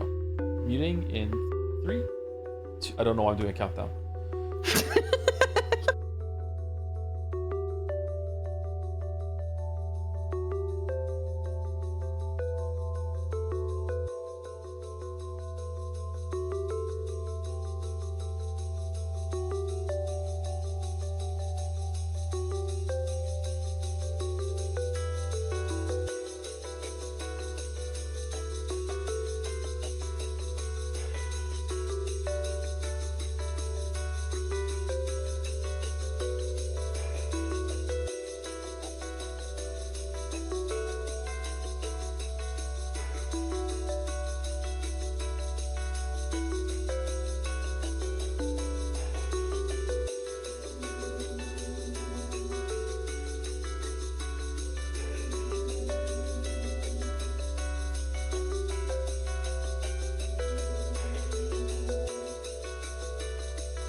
Hello, chat. Hello, chat.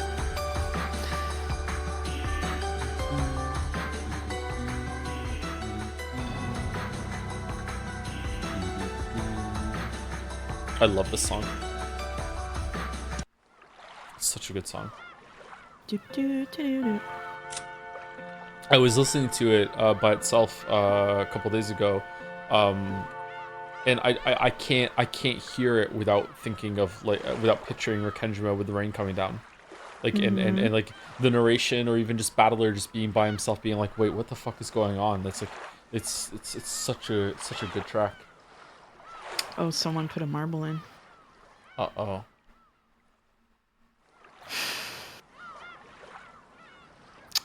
Higurashi Go plus Satsu. I ran out of good marbles, so I'm adding an evil one by a cosmic cabbage. Right. What's Higurashi Go? Is it like Pokemon? I'm not gonna make that joke. Okay, Higurashi. Chat going, oh no, oh shit, why the fuck? Evil marble. It's never been more over. Oof.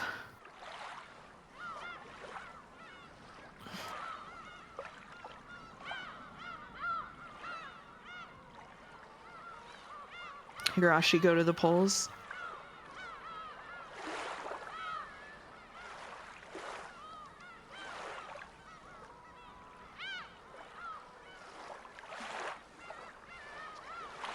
Higurashi no Nakukoro ni Sotsu? Is that what it is? I guess so. Okay.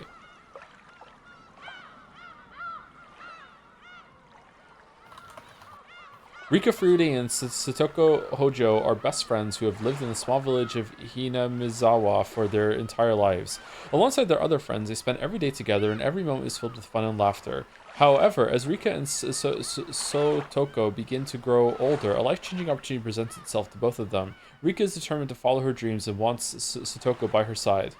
Although Satoko is hesitant, she decides to walk this path with Rika. However, the realization of her dream forms a rift between them. This leaves the girls living in completely different worlds, with Rika enjoying her new life and making new friends, while Satoko grows more and more isolated. Longing to return to nostalgic days in the Hinamizawa Hinamizawa, says Satoko despairs and wishes things could be changed. Just when she's at a wit's end, an encounter with a supernatural entity changes Satoko's perception and imparts new revelations about her best friend Rika. This begins her journey to get to the future she desires by any means necessary. Chat, the spoilers aren't that bad. Come on. Come on. That was vague enough. This spoiler culture is too far. We're about to spoil the fuck out of Umineko. Hell yeah. You want me to tell you how it ends right now? Yeah, do it.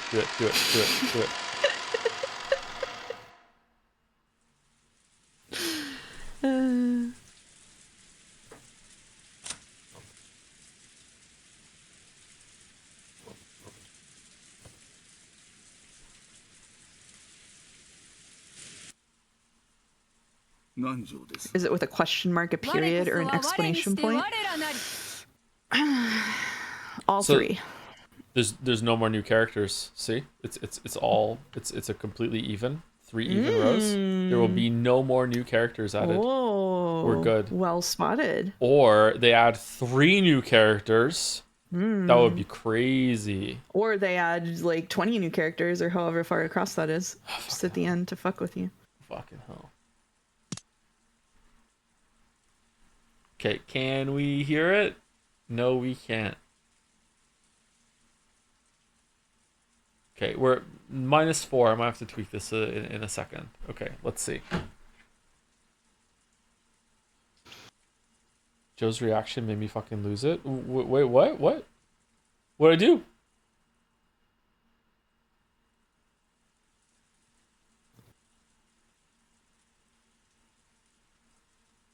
Glorptrice main character.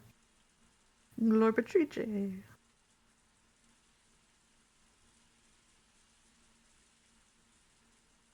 Okay, I am.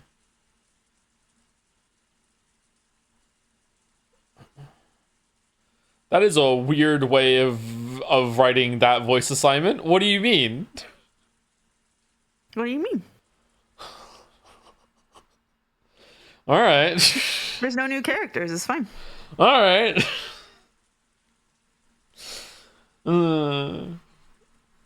Okay. All right. Anyway, before we get into it, thank you to Aquili Quetzal. Oh my god. Aquili Quetzal. Maybe that's okay. I'm going with that. Hey Joe, since you're playing Umineko today, I mentioned a couple weeks ago a bet between my roomie and I to finish Umineko before you. I won the bet 2 weeks ago, and this motherfucker bought me Higurashi. How will you take responsibility for this evil? I don't like the amount of times that Higurashi is being brought up lately.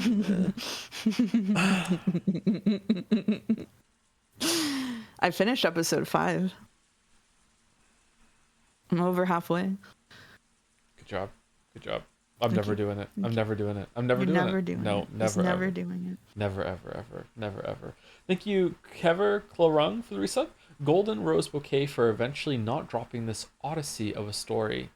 Unless it's, appropriately bring up Odyssey, considering that both it and Umineko. Yeah, thank you very much, Kever Clorung. Thank you very much. Anyway, we are good to go. We're good to go. So the end of last stream revealed that almost, perhaps, but not confirmed, because it's like, how can you confirm anything in this VN? That almost everything we've seen of Angie has been taking place while she falls from the building, or in the moment after she stepped off the building. And she got the truth. She opened the book. She read it, which I was really surprised that she did, actually. I was expecting that to not happen.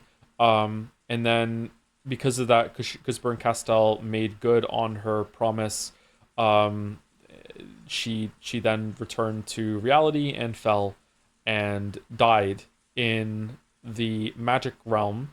But then the very last scene was that in reality, if you can even call it reality anymore, who knows what's what, that she survived the fall, and a car pulled up and found her, or something like that.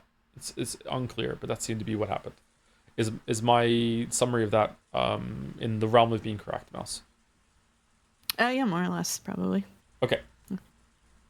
Let's go then. I saw a shadow, which was apparently the driver, open an umbrella and come towards me. Is this your backyard? The shadow questioned me. Of course, I couldn't answer it.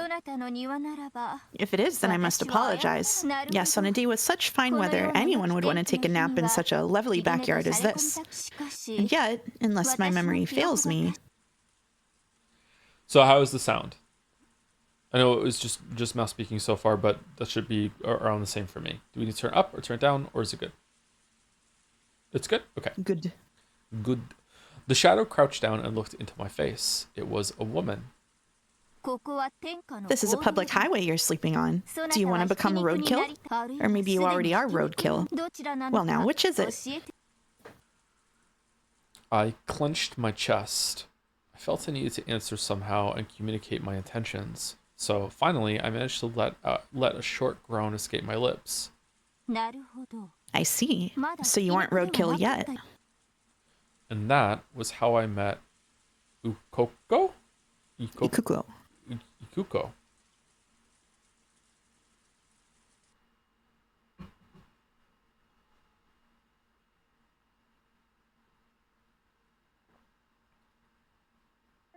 Ikuko. You can read this.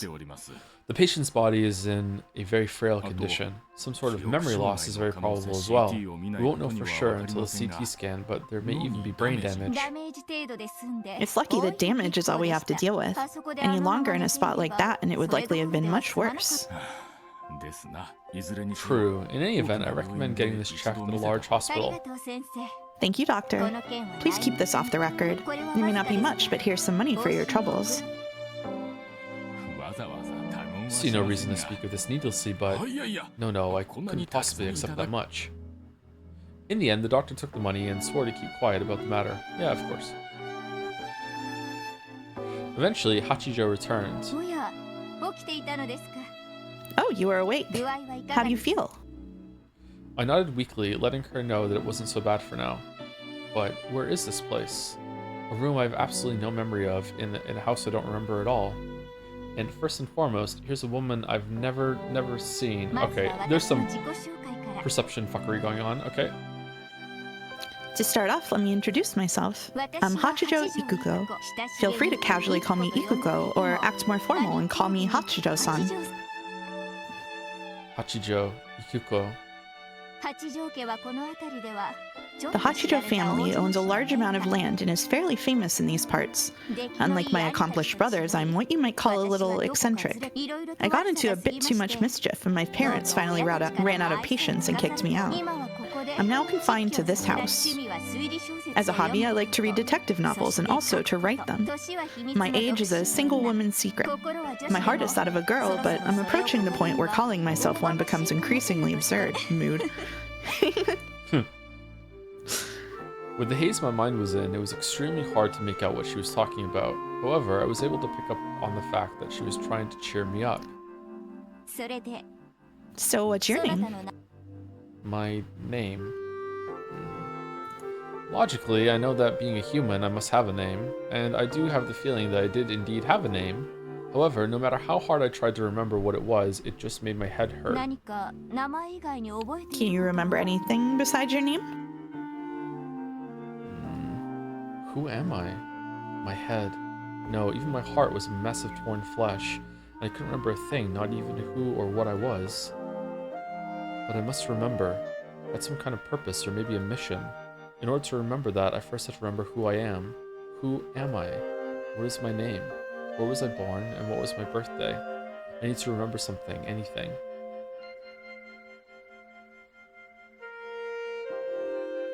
Let's see. Age? Age? That's my little secret. 18. I look like I'm 18. I'm 18. Oh, so that was your age. Well, now, I thought you were being a bit too flattering. When I asked myself how old I was, the number 18 floated into my mind. To be honest, the number 18 felt a bit out of place. My mind felt much younger than that, and my pathetic body felt much older. I see. So you're 18, and that's all you can remember. I nodded weakly. I never knew that knowing nothing about yourself could make you feel this powerless. In that case, until you remember your name, let's give you the name Toya, written with the characters for 18 until you remember. Hachijo Toya. What do you think? Everyone? That sounds pretty cool. Yes, I must say I've impressed myself very much with that one. Why Hachijo? Hachijo Ukiko gave a satisfied laugh. From then on, I took the name Hachijo Toya. My inability to move my body was apparently due to a traffic accident. On that day, I had been hit by a car, and Ikiko had picked me up from where I lay on the street. If she hadn't hit the brakes, she probably would have driven straight onwards, thinking she'd run over a dead dog or something. Later on, perhaps rudely, I suspected the one who hit me might have been Ikiko herself, but when I saw her completely undamaged from bumper, I gave up on that theory.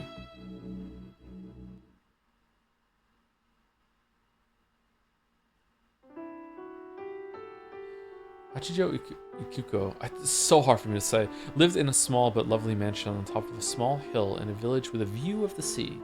She also owned the hill behind her and was more than capable of enjoying the four seasons in privacy. As time passed slowly, my rehabilitation continued and my ability to move improved little by little. However, it seemed I really did suffer from some form of brain damage that I am also suffering too. Finding out who I was looked like it would be a very difficult task. In the beginning, when I couldn't bear not knowing my identity, my head often hurt so much it felt as though it would explode. However, as I slowly accepted the fact that I was a new person with the new name of Hachijo Toya, the headaches became less frequent. That whole time, no memories returned to me except the fact that I had been 18. However, I was unable to remember anymore, unable even to be sure that 18 was my true age, and eventually I stopped trying to remember my former self. Good morning, Toya. That was quite the storm last night. Were you able to sleep well? I had some trouble falling asleep, so I decided to read your manuscript. My, how far did you manage to get? I finished it.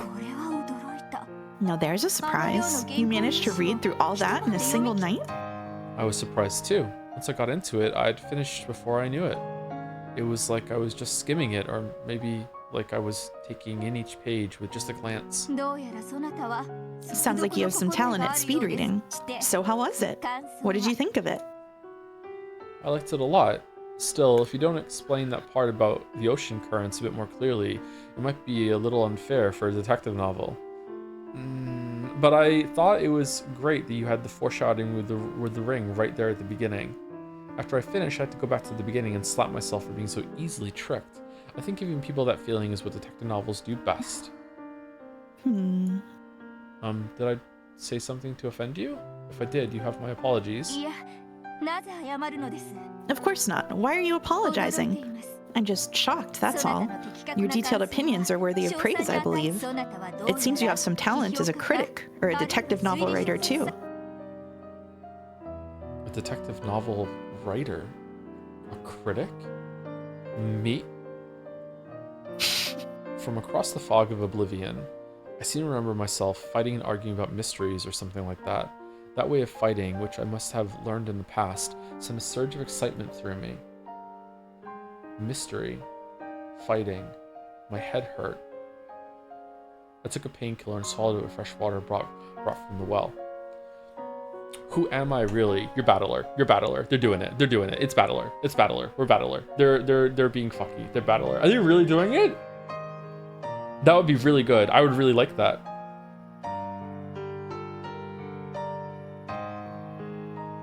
Gotta be. But no matter how much I thought, I couldn't remember. From what I've been told, the frequency of the headaches might be lessened by brain surgery, but there was no guarantee that it would do my memory any good. Ikuko said that she would let me have surgery if I wanted it. However, I refused. Even if I can't remember it, the real me is still there, sleeping inside my head. I was scared that the surgery might harm that me somehow. By now, I've gotten used to dealing with headaches. As long as I don't force myself to remember the past, the headaches don't torment me every day. So, bit by bit, I became free of the headaches and got used to my new life as Hachijo Toya.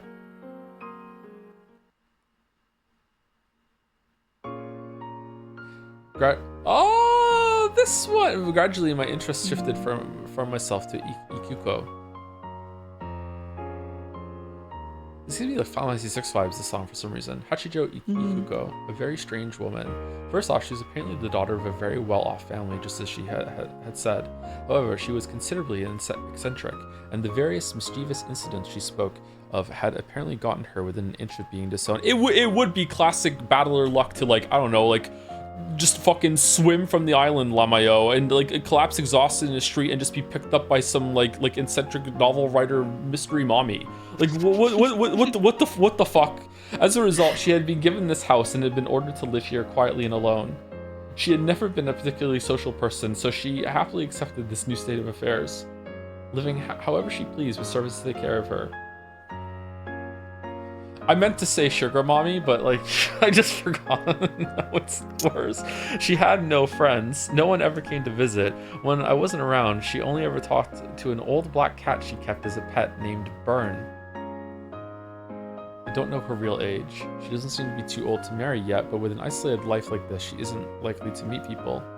She sometimes says that she just hasn't met anyone worth the trouble, but I think she's already given up on marriage. Her everyday life was very simple. She would either read through the many detective novels that were brought to her, or else write detective novels herself. At first, I thought she was some novelist at a private retreat, plugging away at a new book. However, the manuscripts she finished just ended up clipped together in a pile. With me as the sole exception, it didn't look like she ever let anyone read them. A novelist is someone who writes novels for people to read. So true, Ryokushi. So I figured you could hardly call her a novelist when she kept writing novels no one would ever see. Ikuko-san, why don't you ever show these to anyone? I show them to you. Only the better ones, of course. Haven't you ever thought of sending one to some publishing company? It's a waste otherwise when your works are so interesting. My works can't stand up against the pros. I sent one in once, but it was absolutely no good.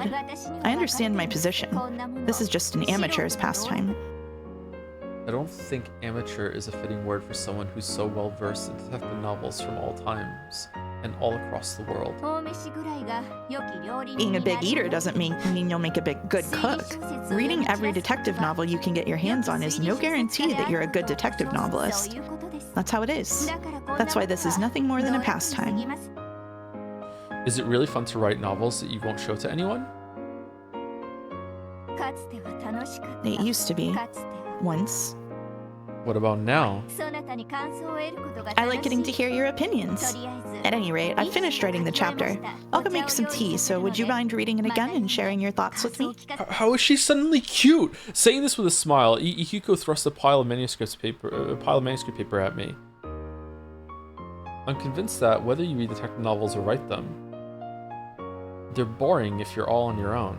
You can only find something really precious when you share that world with someone else. Headache. Toya, are you okay? I'll go get some headache medicine. World of Q. I'm fine. I'm more interested in this manuscript. I can't wait for the new chapter. The seasons passed. Together with the Ikuko, in this town whose name I didn't even know, we spent our days debating detective novels and talking about ideas for new plots. At a glance, they may have appeared to be stale and unproductive days. However, Hachito Toya found satisfaction with this new life.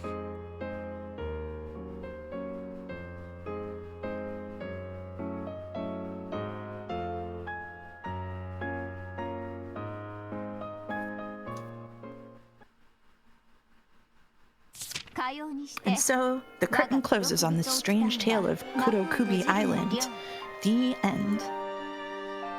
With a dramatic flourish of her pen, Ikiko signified that her manuscript was now complete.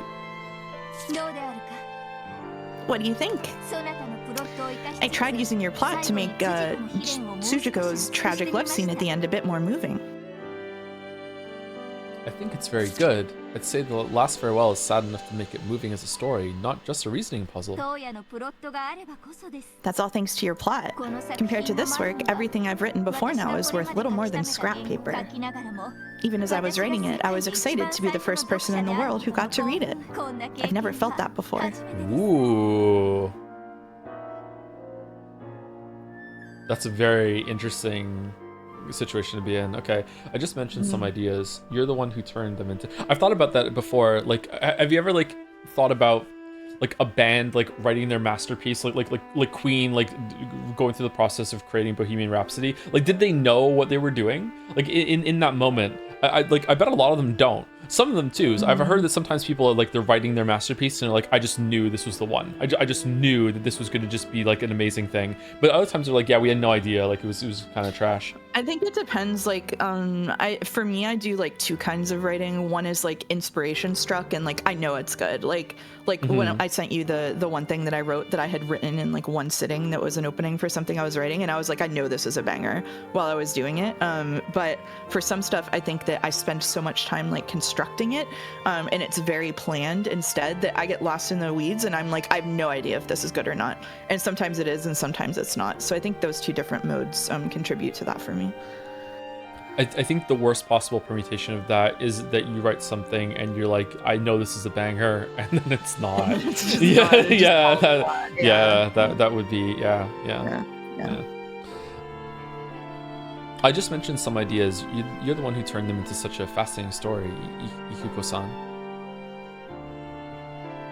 At some point, she roped me in as well, and I too started my journey in the world of writing detective novels. Apparently, the old me had some talent for mysteries and detective novels and the like, and my talent seemed to be of a fairly unorthodox kind. I tried turning famous mysteries from across the world on their head, twisting those ideas into something new. However, a few ideas aren't enough to make a book. No meal is complete if all you can do is chop up vegetables. Great. Thanks to Ikuko's writing, a skill she had built up over many years, my ideas were transformed into a work of fiction. In this work, the strange tale of Kurokubi Island, Kubi Island? The two of us merged the best of our respective personalities. And, though I hate to brag, merging personalities. Hate to brag, it had turned into a masterpiece that we could show to anyone without shame. Hello? Please bring us some champagne. Bring a glass for yourself as well. This is the best job we've done so far. So let's celebrate. Ikuko called for some champagne over the internal phone line. Joined by the servant who happened to be working that day and the cat Burn, we raised our glasses high and toasted our accomplishment.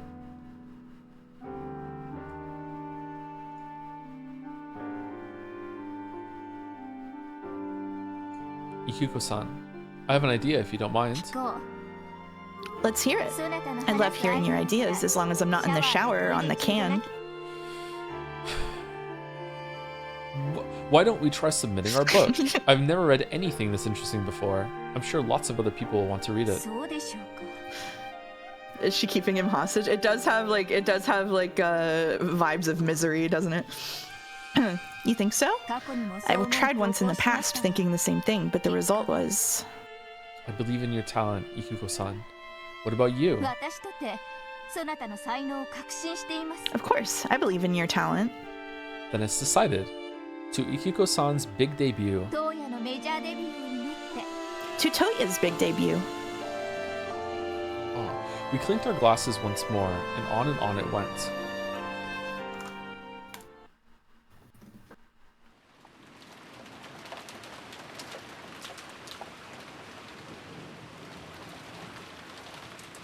We must have had way too much to drink. Before I knew it, I must have passed out on the sofa. There was a blanket covering me. Ikuko-san must have put it there. Kenjima vibes? Lights were out in the study, but it wasn't dark. The computer's monitor was glowing.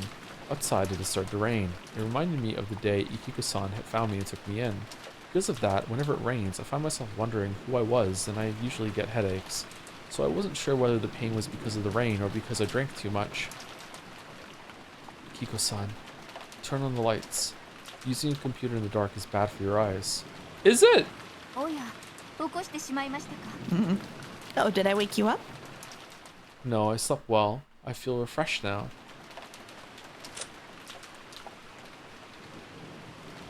Yes? Are you sure? Because everyone said when we were kids that sitting too close to the TV was bad for your eyes, and that turned out to be pure grade fucking horseshit. So, like, it makes sense that it would be like using the computer in the dark would be bad for your eyes, but is it?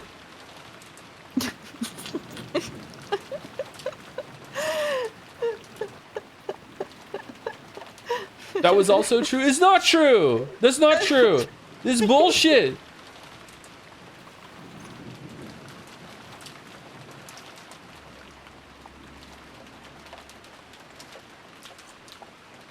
Someone say it in red? I just did. I turned on the light and looked out through the gap in the curtains. And as I thought, it was the sort of pouring rain that always reminded me of that day. Sorry, I need to move closer. It's raining pretty hard out there. The wind looks pretty strong too. I hope the rain gutters don't get clogged with leaves again. I just cleaned them out the other day, so they should be fine for a while. Her answer sounded a little abstracted. Apparently her attention was absorbed by the computer. You've been pretty hooked by the computer lately, Ikiko-san. Did you find an interesting article or something? It may be a bit juvenile, but it's still pretty interesting. It's about that Rikenjima incident. Rikenjima? I told you about the Rikenjima mystery a few days ago, remember? It's been really huge on the net lately. The discussions, series, even the forgeries have been quite entertaining. Forgeries are stories all based on the premise that yet another message bottle signed by Ushiromiya Maria existed and drifted to one of the nearby islands.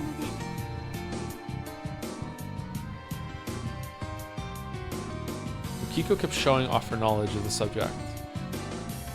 However, a huge bell was clanging inside my head. The noise was so great that I thought my head would split open.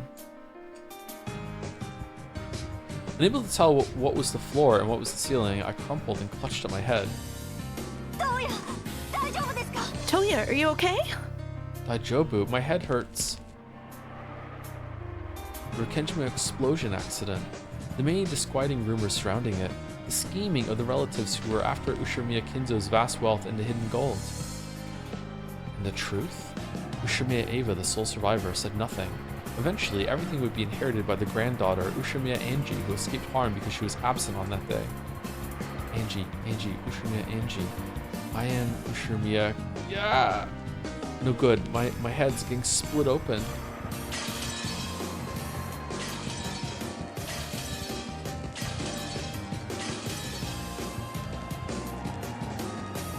Incomprehensible scenes pierce my eyelids from the inside like blades of light.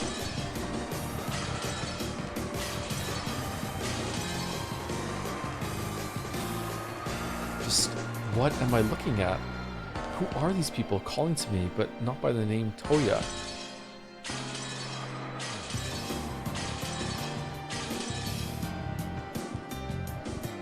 Who am I?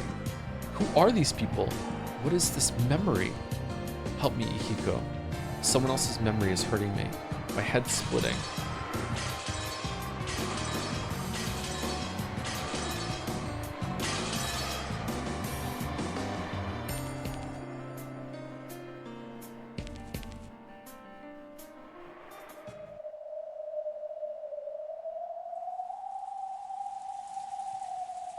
Oh no, we can't start crying now. That's bad. Oh.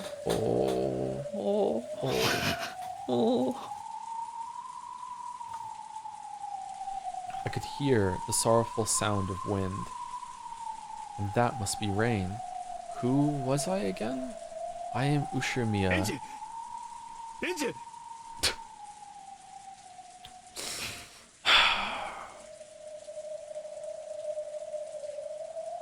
Angie! Angie! Please say something. Voices calling to me. Dad and Mom. Can't be. In 1986, on Kenjima, Mom and Dad.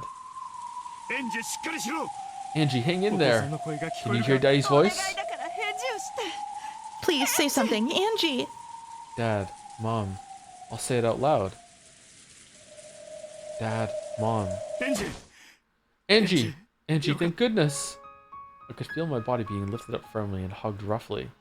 Mom and Dad were hugging me. My eyelids have been open for a while now. I could feel the light slowly returning to my eyes. Just like your eyes get used to the dark, my eyes got used to the light, and bit by bit, the scene around me came into view. However, it was an unusual sight which seemed to be very far away. Yeah, move closer to the TV, dumbass. My body was being hugged by Dad and Mom. Dad was sniffling, his face covered with tears. There were tears in Mom's eyes too as she held me tight. It was so strong that it hurt a bit. They held me with all their strength. Me, the bad kid who wasn't obedient, who always had an excuse, who always tried to do the opposite of what a parent said. They held me tight to make sure I didn't head down the wrong path. As my eyes adjusted, I could see other people besides my parents. Everyone was there. George Oni-chan, Jessica One-chan, Maria One-chan, my uncles and aunts, Sakataro, and there was the Witch Vergilia and Runaway and Dante from Devil May Cry. I'll come in for a big party. Where? You were fortunate. By chance, we found you drifting in the waves of the Sea of Emptiness. You were in a terrible state. It took quite some time to make you remember your true form. Beatrice, so this is... The Golden Lands. Your whole family has been waiting here for you to return. We knew you would come home. Did I come home because I was supposed to? I've gone back to how I'm supposed to be, and now... No, you did come home. That's right. You made it back here because you wanted to come home to us. Dad, Mom, You don't need to say anything. You've been on a great and terrible journey, haven't you? A journey where you were all alone. You understand now, don't you? You won't forget again? I understand. Dad. This is a place you can always call home. I know. When I gave that answer, Dad and Mom hugged me again. Hot tears fell onto my face. They were Dad's and Mom's tears. I can tell by looking that you're far from all right, but I'm so glad. Glad you came home. And Ava, feel free to hate me as much as you want. Give your dad and mom a million kisses. Give a kiss to everyone who cared about you so much. And Ava, and say I'm home to your other mother. Mom gave me a push from behind, then I stumbled forwards, towards my other mother. Ava, Mom, Angie-chan. If only I'd called you Mom on that day, I might never have messed up. We might have been able to create a new world together. That's enough. You've come home. You don't need to say anything else. Mom. Mom. Welcome home, Angie-chan. You're my adorable daughter. Mom, always until the end. You were my closest friend. The two of them hugged each other quietly, burying their faces in the other's shoulders and sobbing. The truth wasn't worth anything at all. In the first place, the truth is always in the past. The point of the future isn't to learn what happened in the past. What really matters is whether I can truly live and prosper in the truth that is the now. If I truly live and prosper, that is the truth. Back when I only ever tried to see the truth in the past, I was nothing more than a ghost trapped in that past. Since that time, I haven't lived a single day. Now I truly understand. This is what the real truth is. I will live, and I've remembered how much everyone loved me. Because I was young and selfish, I didn't even remember until now. The kind grandpa who always spoiled me, the entertaining aunts and uncles, all of the kind and gentle servants. It was always warm.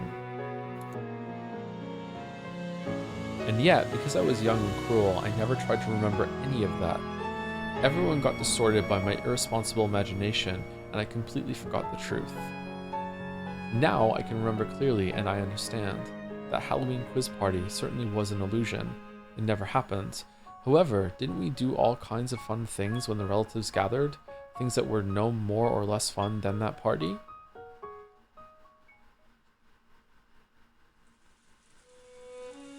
And for the first time since the start of the game, I went up to each and every one of them to greet them, thank them, and apologize. To thank Grandpa for always pampering me. To thank my aunts and uncles. To thank the cousins for always playing with me even though I was so selfish. And I thanked and apologized to the illusions. I think I said something horrible to Sakataru once in the past, and to Maria One-chan too. Maria One-chan, you really were a witch, weren't you? I've always been a witch. You approached that level yourself once, didn't you? No, I never really understood. Pitiful Maria One-chan with her pitiful magic. That's all I thought of it. So I couldn't pick up a fragment of happiness, couldn't even find one. You told me that yourself once, One-chan. It can't be helped. It takes two to create a universe. I had Beato, but you were all alone. No. If I had called Aunt Ava Mom, there would have been two of us. I'm sure I would be able to create a new world with the same magic you used, Maria One-chan. All of it is my fault. The message bottles I threw away half-jokingly distorted your future and wore you down.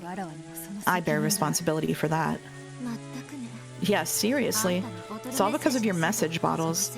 Because of that, people started copying you and making forgeries, growing the story into something crazy. However, the message bottles thrown away by Beato did not name a specific person as the culprit. One of the forgers wrote a plausible forgery that had Ushimiya Ava as the culprit, and it spread like a wildfire. Even though I should have known better than anyone else that it was impossible, I accepted it in the end. It isn't your fault, Beato. No matter how many people around me had baseless suspicions, there should have been only one truth inside me. And yet, so easily, I abandoned my warm memories of you all, and surrendered my heart to them. No. If I hadn't thrown away the message bottles, the future of Rikenjima would never have become the center of such bizarre misconceptions. I bear responsibility for it all. True, That's right. It really is your fault after all. Put that way, it's a little irritating. You do have your share of the blame as well. I love Beato so much. Yeah, you're right. You were at fault and so was I. Still, it'd be stupid for us to attack each other. After all, I'm a witch of the future. You're a witch of the past. I should be using that magic to build my future. We both bear responsibility in some way, but neither of us has the right to blame the other. I knew you'd be able to understand Mariage Sorciere's teachings, Angie. That's right.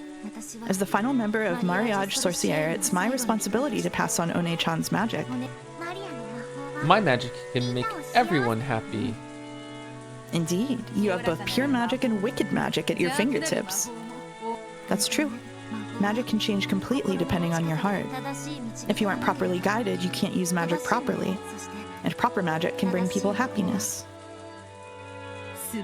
It is a wonderful thing. Bringing people happiness is the sole reason that witches wield magic. I'm very pleased to know that those teachings have been passed down through the endless witches, all the way to the final witch. Sorry for failing to pass it down myself at all. Witch of the future, Angie Beatrice, I will now retract your expulsion from Mariage Sorciere.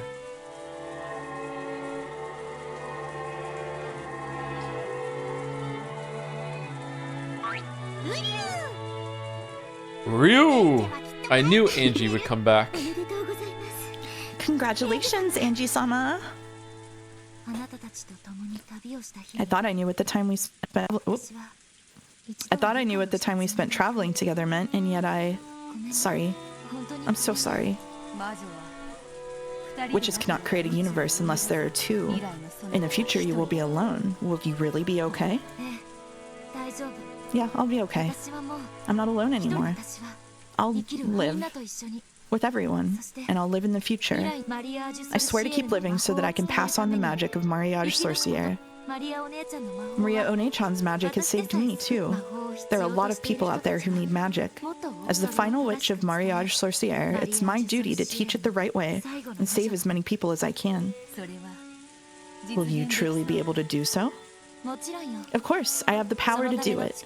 There's the golden magic that my predecessor Ava Beatrice spent so much time building.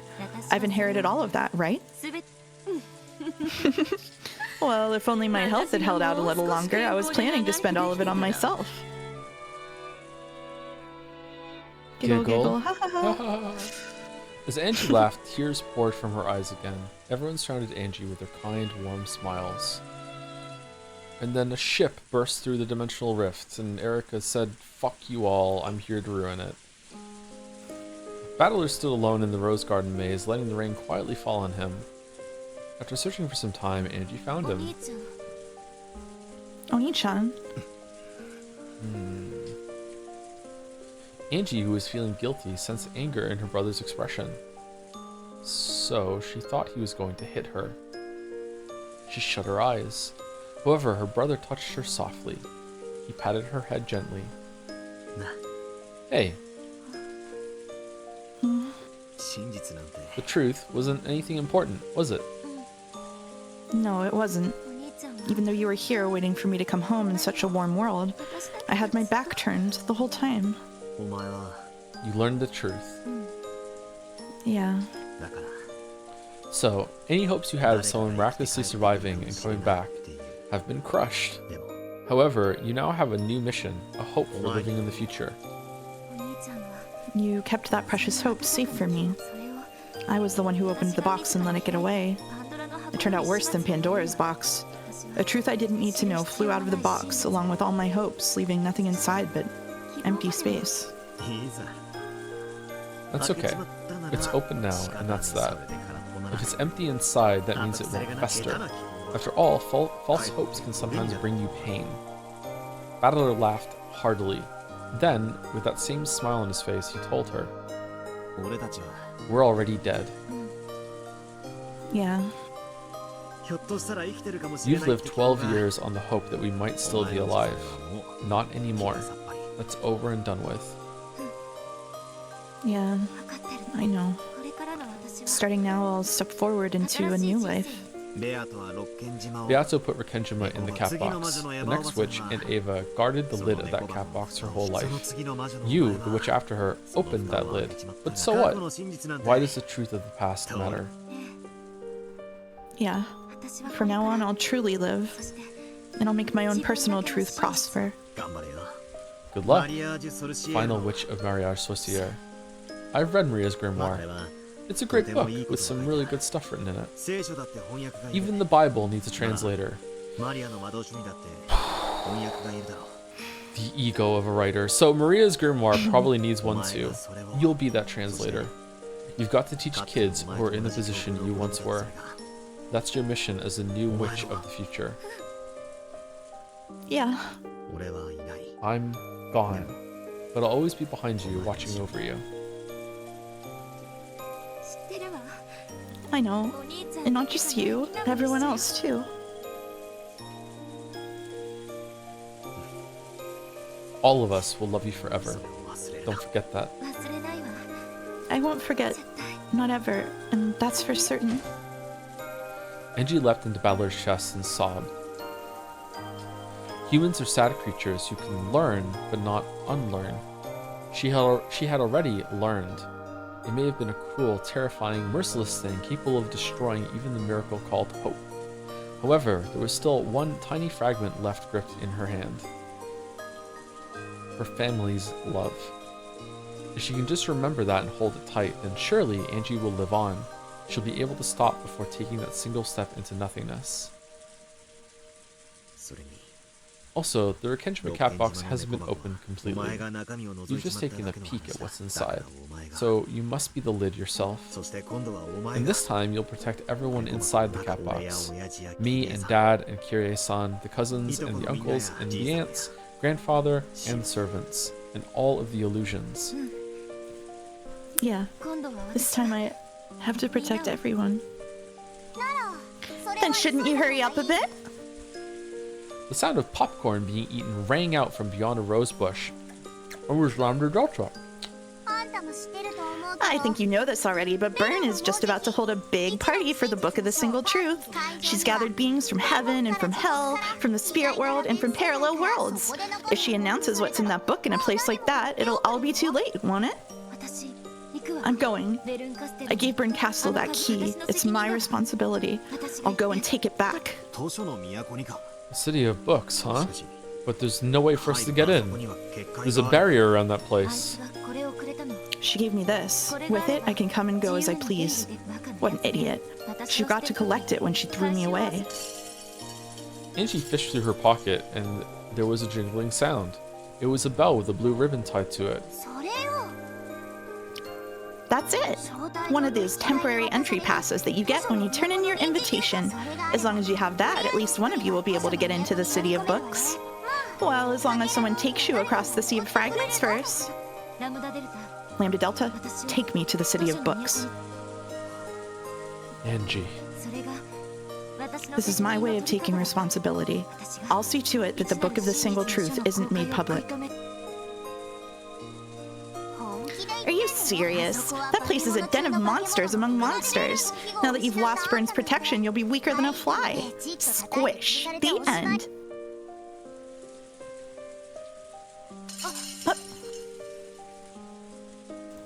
What are we doing? The bell was snatched away from Angie's hands. Lambda Delta. I'll go. I just need you to get me in there. After all, I'm an empty creature, unable to exist outside the cat box.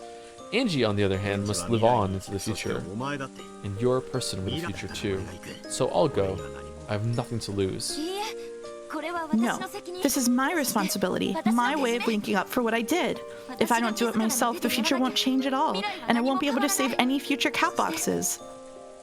Angie tried to snatch the key from Battler's hand, but Battler had no intention of giving it up. The two of them were grimly serious, but from the sidelines it looked like an ordinary squabble between two close siblings. Lambda Delta watched this conversation and shrugged. If she just took one of them to the City of Books, she wouldn't have to make any enemies, and there was no risk to her. All she cared about was which one would make the story more interesting. Nothing else. Then she finally noticed. Hold on a sec, you two, hold on! What's your problem? Save it for later. We're having an important sibling discussion here. Okay, first off, let go of each other's hands. Battler's holding the bell now, right? Jump, Battler. Jump? Like this? Jingle, jingle. You next, Angie. Try jumping. Why the hell should I... Jingle, jingle. Huh? Why... Fucking how did the Sekimea do that? If Battler was holding the bell, where did that sound come from? Sorry. Angie hurriedly searched through her pockets. When she did, another blue ribbon bell came out of a different pocket than the first one. These are the same, aren't they? No way. Why are there two? I was only given one of them. I don't know why. At any rate, you've got 2 bells that'll get you into the City of Books. Now I don't have to sit here and watch the two of you play around with each other anymore. The pair of them gripped their bells and looked at each other. From the very beginning, this game has belonged to the two of you. There's just been a slight change in who the opponent is. This isn't a competition between you two. It's a fight between Battler and Angie, who want to close the lid on the cat box, and Burn, who wants it opened. Angie has moved from Burn's team to Battler's team. That's all there is to it. Lambda Delta, take us to the City of Books.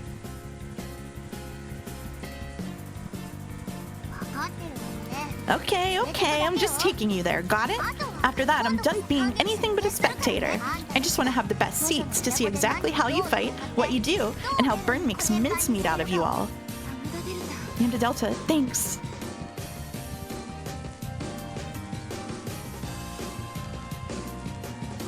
Ooh, okay. Chapter 1 of 2 that we're doing today. Yep. Done and dusted. Here comes okay. number 2. So just a reminder, in case anyone wasn't here for the opening, we're only doing 2 chapters today, and we're finishing Umineko tomorrow. This is just a stream that we're... Oh, shit. And then the ship crashed through the wall. Do you have your assignments? Yeah. Okay. So Shannon and Cannon. sorry, I just want to remind chat. We're going for like about another hour, and then like we're finishing tomorrow. More like an hour and a half probably. Just so okay, you know. so we're finishing that, and then we will be doing tomorrow. We are going to be doing reading with enough time that we can like actually talk about things like at the end. Yeah. Okay. That's the plan. Go for it. Okay. Shannon and Cannon stood guard in front of the door to the Golden Land. They glared quietly and fearlessly at the eerie fleet of ships across the horizon. Shannon slowly lifted her hands. Cannon raised his right hand and a red blade appeared there. Stop right there. I forbid you to come any closer. Please allow me to speak. If you do, I'll kill you. They could see a single dinghy leaving the fleet and approaching them. They couldn't tell if it was a messenger or the first wave. Shannon and Cannon watched it cautiously. And here she is, Erica Fruto in a pirate hat. You can post the fucking meme. Okay. At the head of that dinghy, rowed by goats, stood Erica. Where the heck did she get that thing from? Maybe she's trying to act the part of the fleet's leader. Erica was glaring at them and smiling aggressively with what appeared to be a pirate hat on her head. Ayar, I've come to deliver our terms. There will be no room for negotiation. Please, open the gate. Fuck off.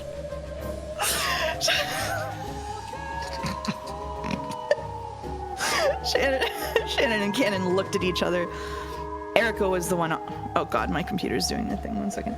Erica was the one offering this deal. It wasn't likely to be anything agreeable. However, if they turned her away, the attack would probably begin at once.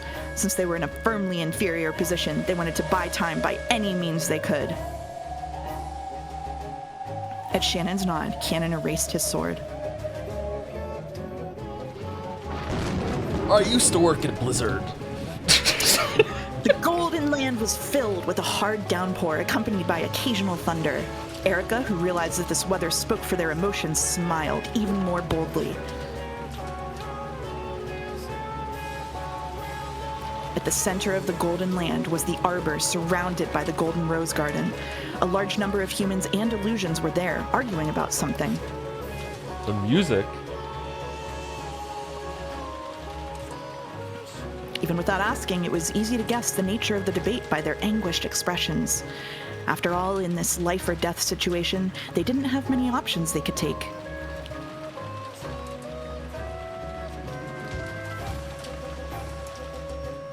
In the direction Erica was being led, Beato stood waiting, accompanied by the Chester sister corps. When Erica, accompanied by her goat guards, saw Beato, she gave a bow that only appeared graceful. Beato followed suit and gave a graceful bow of the sort that was rarely seen from her. I am Beatrice, master of the Golden Land and the Golden and Endless Witch. Announce yourself. As though implying that she was more than happy to go through with this farce, Beato introduced herself boldly and requested that Erica do the same. We have been dispatched from the Great Witch of theater-going, drama, inspecting the noble city of carefully selected books. I am the Witch of Truth, the commander of the library fleet, which is committed to bestowing honor and protection to the books. My name is Frodo Erica. It is a pleasure to make your acquaintance. Shall we get down to business? You ought to celebrate. We of the library fleet, dedicated to offering honor and protection to books, have come to bring good news to you all. First, I would like to announce that after careful selection, the City of Books has acknowledged and accepted the game board created by the Endless Witch Beatrice as a great and honorable book. This is literally you saying that Umineko is literature, by the way. Oh, that is indeed a great honor. What do you say fuck me for? That game board is a profoundly entertaining and original masterpiece worthy of close study and deserved to be released for all of our subjects to read. And so, the City of Books has ordered us to grant eternal honor and protection to this game board. This is all quite long and boring. Get to the point. We demand that you hand the entirety of this game board over to the Honorable City of Books. Doing so will give this board and its pieces the greatest honor and protection imaginable. And if we refuse? You will be prosecuted for the crime of monopolizing a great cultural artifact that ought to be shared among all of our subjects. We ban copyright, right? We are here to notify you of the the impending assault, one of which will be waged by us to protect the benefits that are the rightful property of all subjects, not yours alone. It belongs in a museum, yeah. Are you not concerned that the shared property of all subjects might be destroyed in this assault of yours?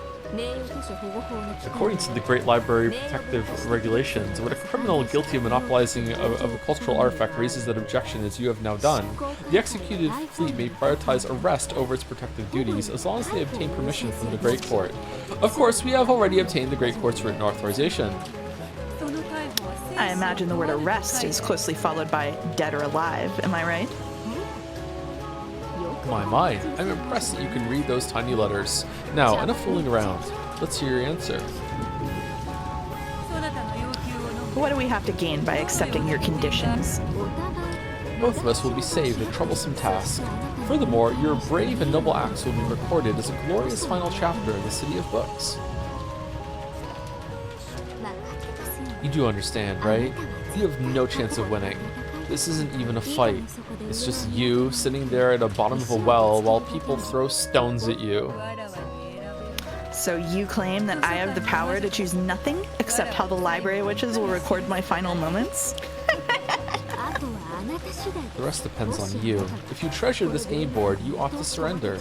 The pieces will be treasured by our many loyal subjects for all time and will be able to continue their roles on into eternity. In other words, Samari, the tragedies I created at will shall repeat forevermore. How is that any different from what you've been doing so far? It isn't. Is there anything else? If not, allow me to give you my answer. Go ahead.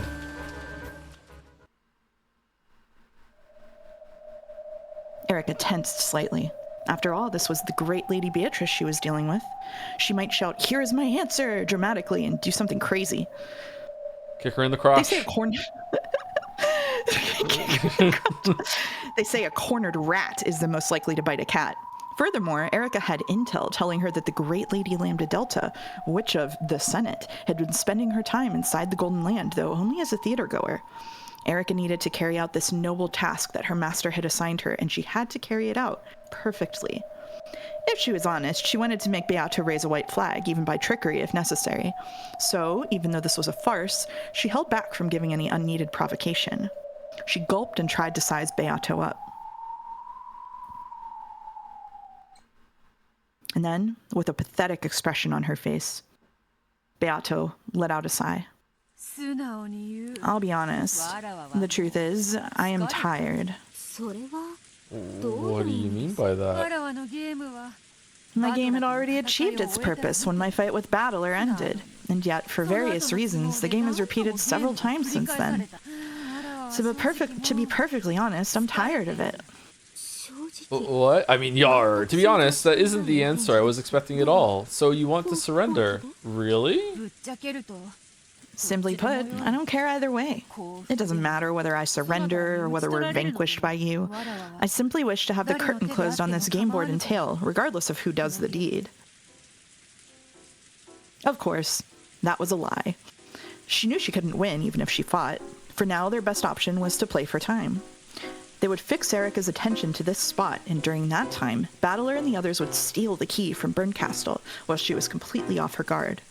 Once they had the key, they would return to the Golden Land, use that key to let Angie open the door to the future and see her off. That was their goal line. Everything that happened after that would be inside the cat box. Angie would live on to the future with hope. No one would know whether Beato and the others were alive or dead. That was enough. The only strategy Beato and the others could use to achieve this was to buy time. If you do surrender, it may be a bit of an anticlimax, but it will save me a lot of trouble. But, well, it's not quite so simple. You see, and this is just between you and me, as you may know, the Great Lady Lambda Delta is staying here. She's, pushing us to show her a dramatic climax. It's a pretty cruel whim to force on someone. How are a few wimpy people in what's basically an already solved puzzle supposed to fight against our fleet, with its hundreds of thousands of troops? Very true, very true. The gap in strength is overwhelming. We told her that it wouldn't even be a fight, but, well, Lady Lambda Delta didn't listen and just said she would bring some of her friends to support us, so we should fight with everything we had. Lady Lambda Delta's friends? Unlike Burncastle or Angie, who kept to themselves, Lambda Delta had many friends. Her friends and patrons were either territory lords of great influence who came from all over the place, or else monsters that had become legends in their own lifetimes. In all seriousness, her so-called fan club had enough size and influence that it could have suddenly declared itself a separate country in the Sea of Fragments, without anyone being overly surprised. Yeah, okay. That's about how I feel about this chapter, yeah.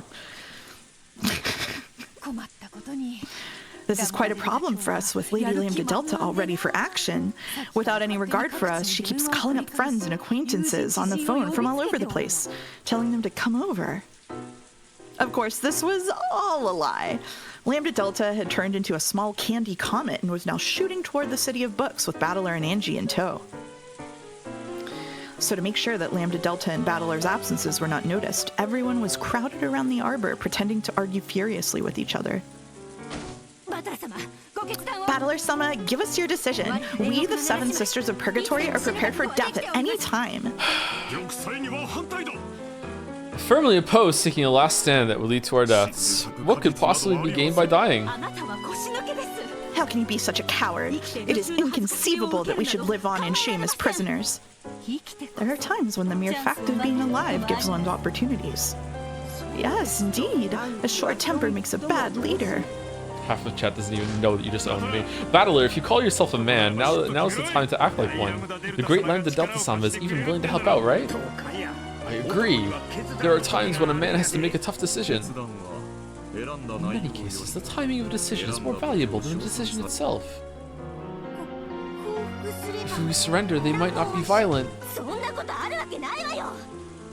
You can't be serious. Weren't you supposed to be a male lion? Where are your fangs now? If death awaits us regardless, I would rather die as a wolf than a pig. Are you stupid? Are you saying you want to die like a dog? Apparently music's loud. Alright, turn it down. Okay. Mm-hmm.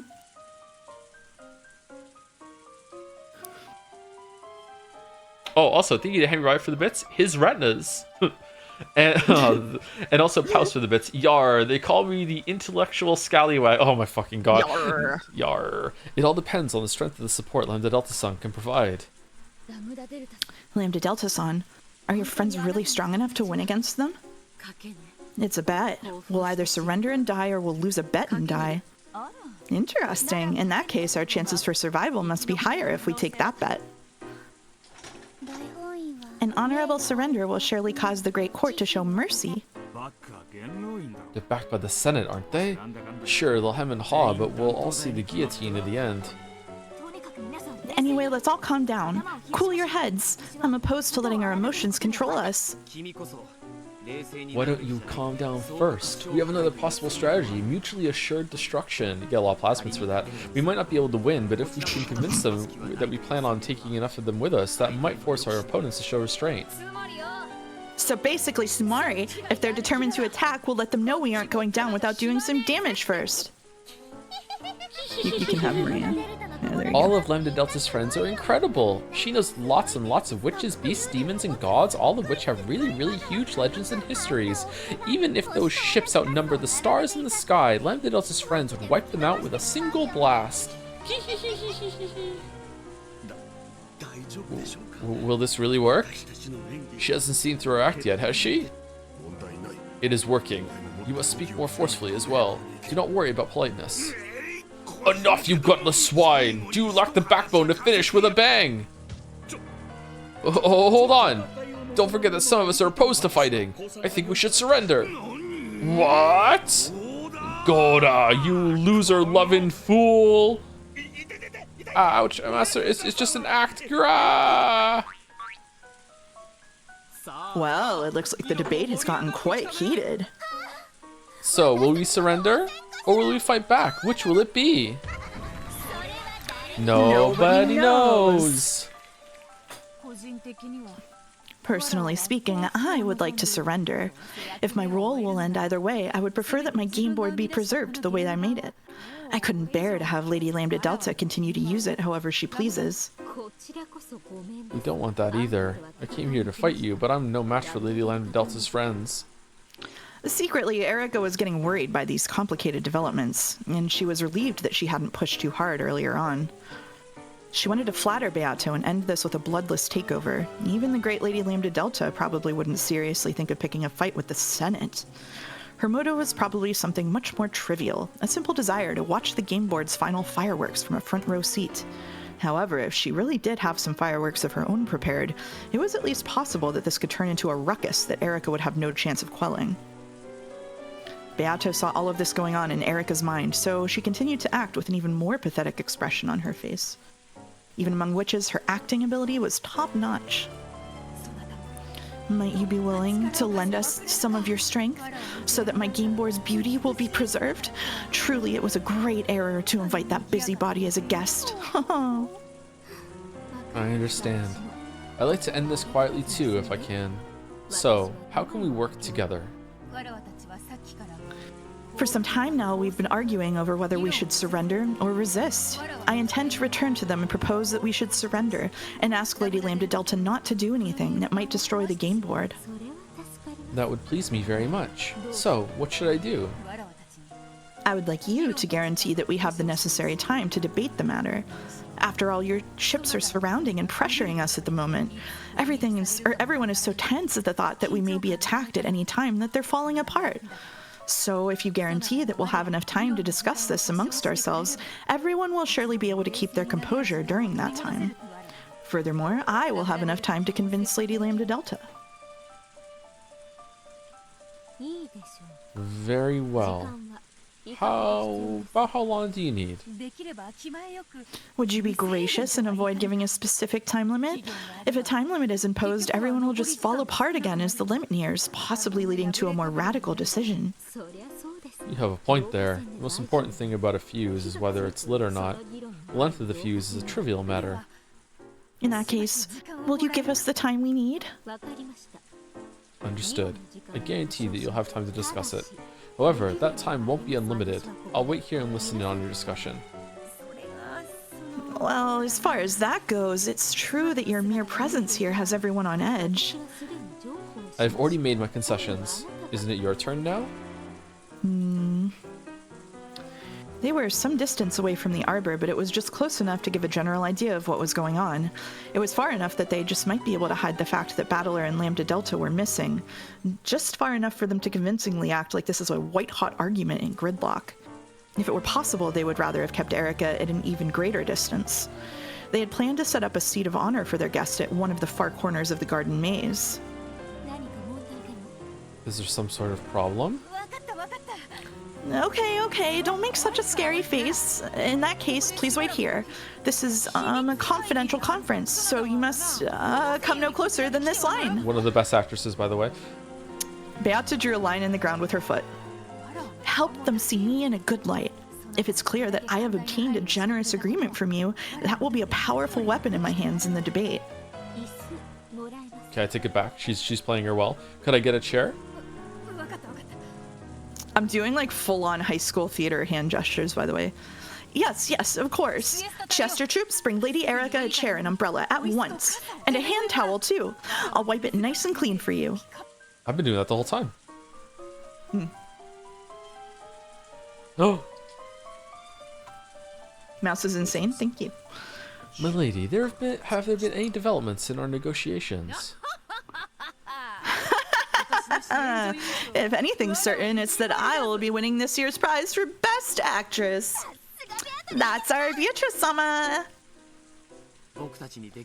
All we can do is argue fiercely, squabble amongst ourselves, and make it look like things will turn for the worse if negotiations break down. Indeed. This is yet another fight to support Battler's group. Get yourselves ready, everyone. Let us argue and insult with all we have. That's what the Ushirmias do best. Got it? Yes, master. The sight of Goda, his cheek red and swollen from being pinched, made everyone snort, but they quickly covered their mouths and put fingers to their lips. Then everyone nodded at each other and the fake argument resumed. Kraus be like, wait, we were acting?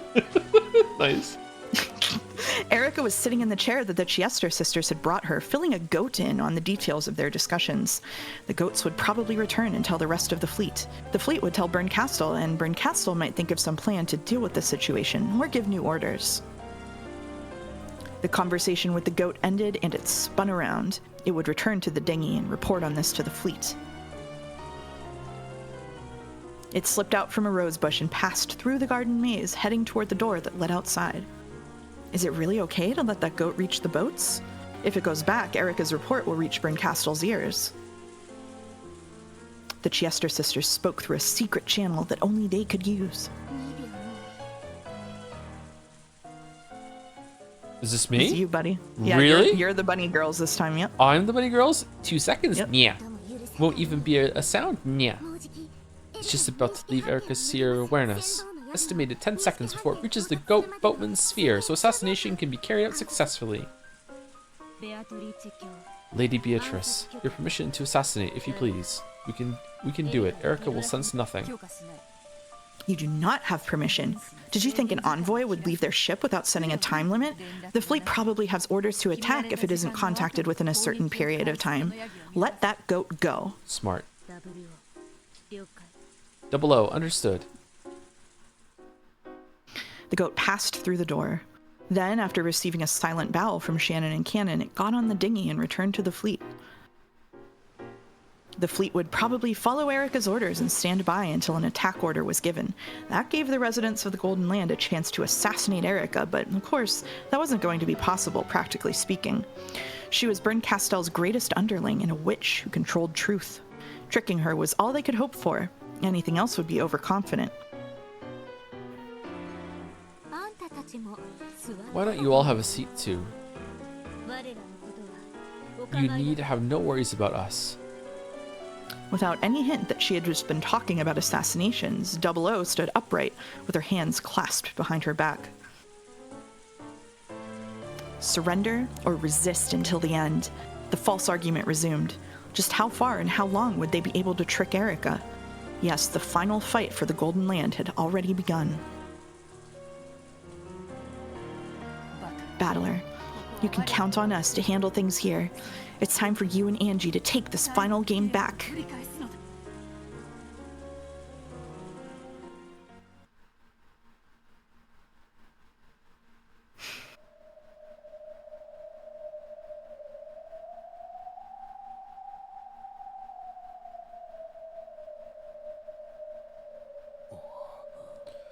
This is one freakishly huge library. I've heard that each one of these books has a tale like ours inside it. After all, this is a world of gods. You can tell at a glance that it's no place for scum like you to be in, right? After passing through the barrier, the three of them had finally made it inside the City of Books. For some time, they were overcome by the countless otherworldly sights before them, but they quickly remembered their original objective. Are you listening? First off, don't get the wrong idea. You two came here to fight Byrne, but that doesn't mean walking up to her and attacking her directly, okay? We know. In the first place, you were only able to fight the Great Beatrice on an even footing because the game board protected you with rules that made it that way. If you leave the game board, you're more like something that'll leave a small stain on her palm when she swats you. Don't forget that, got it? Makes sense. This isn't the game board we're familiar with. We didn't come here to fight. We came here to take something back with us. Exactly. You're here to prevent the Book of the Single Truth from being exposed to the public. That's your only goal, your only fight. You'd better not be confused about that. Battler and Angie nodded to show their understanding. The Book of the Single Truth itself is being displayed openly in the middle of the party, so stealing that'll be impossible. However, bringing in the key is going to be a big part of the ceremony. Which means the key must be stored in a different place. But there's no guarantee that it'll be undefended. After that, it's all up to your luck. I hope it's good for your sakes. Hide! Lambda Delta pulled her head back from around the corner of a bookshelf. The others hurriedly followed suit. In the distance, they saw emerald green lights floating about and leaving trails.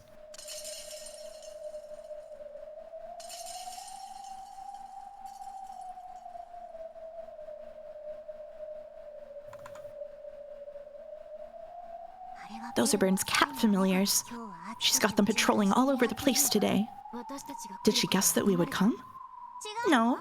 Don't forget how huge this place is. Those are staff cats out looking for idiot guests who've gotten lost so they can be taken to the lost children area.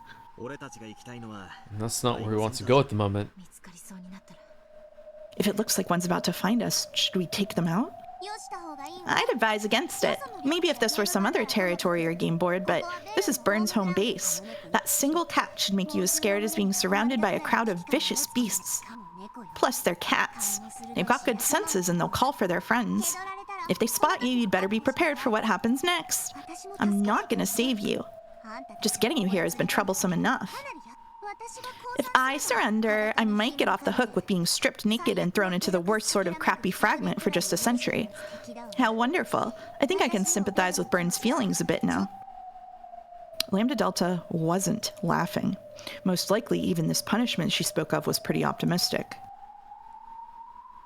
Even though she keeps saying that she won't help anymore, she's already risking everything. Why? Isn't it obvious? Lambda Delta brushed her hair back and grinned. It's because you're going to show me the perfect, happy ending. Lambda Delta hugged their heads at the same time, making their foreheads bonk together. Fucking huddle. You'd better show me for certain. Yeah, we'll certainly show you a happy ending. We'll certainly take this cat box back. Let's go. This way, and swim quietly. The three of them swam out into the darkness of the deep ocean trench that was the City of Books. In that massive, vast trench of bookshelves, they vanished into the darkness almost immediately. Fucking music. Yeah. The library defied the common sense of the human world. The City of Books. The word city was no exaggeration. And it was filled with the green, glowing eyes of Byrne Castle's countless cat familiars. Trying to count them would be almost as crazy as counting all the fish in the ocean. They formed schools that swam all over the place, on the lookout for any fools who might miraculously have managed to slip in and disturb their master's party.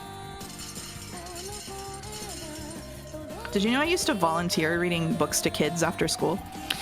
If Battler's group was found, the cats would report it instantly. They would probably form a pack, open their large mouths, and swallow them in a single gulp. There would be no fight. In this place, Battler's party would be swallowed like tiny fishes if they were discovered. Should have done Umineko. The warships surrounding the Golden Land were well more than 100 strong. Each of them had dozens of cannons pointing at the door to the Golden Land. The goats that packed the decks of the ships numbered in the tens of thousands.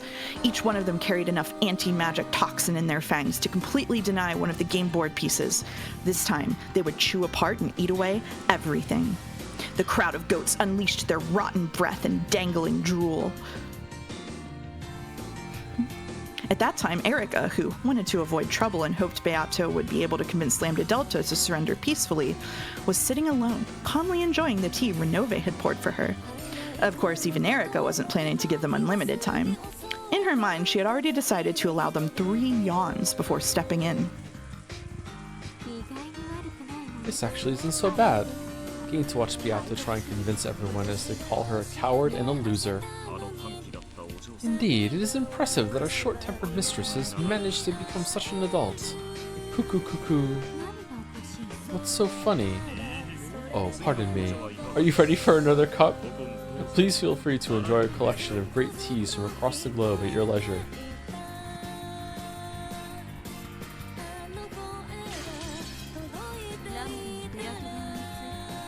Is this me? Yep. I am burned. Lambda is leading Beato's side into an all-out resistance, and she's gathering her friends. Is this a joke? I'm afraid it's completely serious and lasts like an hour and a half. The messenger cat shook its head, then continued to dispassionately meow its report. Even Lambda isn't that stupid. She should know what it means to have Ow Ow as her enemy. Even as she said this, Berncastle was chewing away at her thumbnail. Despite how she looks, that kid has a lot of strange friends. And they're all idly curious, crazy monsters. Even so, to take up arms against the Senate. It was possible. She could think of many monsters among Lambda Delta's friends who would love to see a losing side gain support and make a comeback victory. Before she realized it, the finger Berncastle was biting was covered with sweat. She could do it. She really is a moron sometimes, after all. Get me a phone, quickly! The cat leapt away, then flew back with a phone and a receiver. How the fuck did it carry that? I'm going to call up her friends. I have to warn them not to get involved in this stupid game, and therefore get them involved in this stupid game. Phone numbers. Why don't I have any phone numbers saved in here? Oh, right, I have no friends. How are you supposed to greet people over the phone? Does hello work?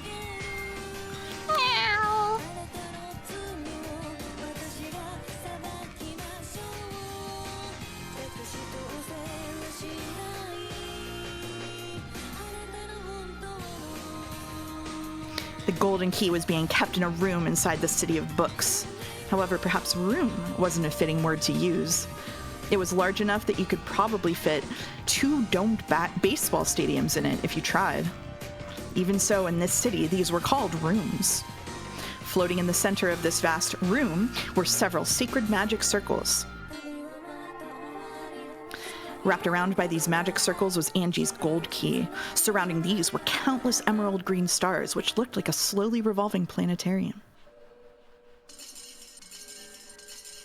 The eyes that numbered the same as the stars were all glaring in the same direction. Come on, don't look at me like that. I'm on your side, did you forget? One of the cats cat paddled towards Ava, meowing meow, that no one was allowed to enter this room. Lady Berncastle has ordered me to guard that key, so why don't you leave this to me and get lost? After looking at each other with suspicious eyes, the cats glared at Ava again, as though saying that they hadn't heard any such order. By the way, cats have pretty soft bodies, don't they? Meow. Makes them much easier to chew. Ava lifted up her golden staff, and the floor and ceiling of the vast room were covered with red lines. The reaction from the cats was lightning fast. They realized instantly that this was hostile behavior.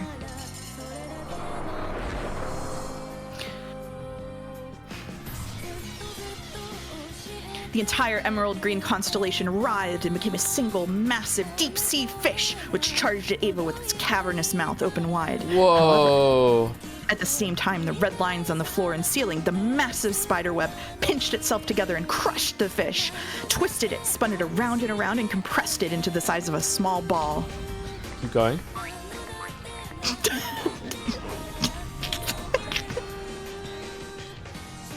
Go on.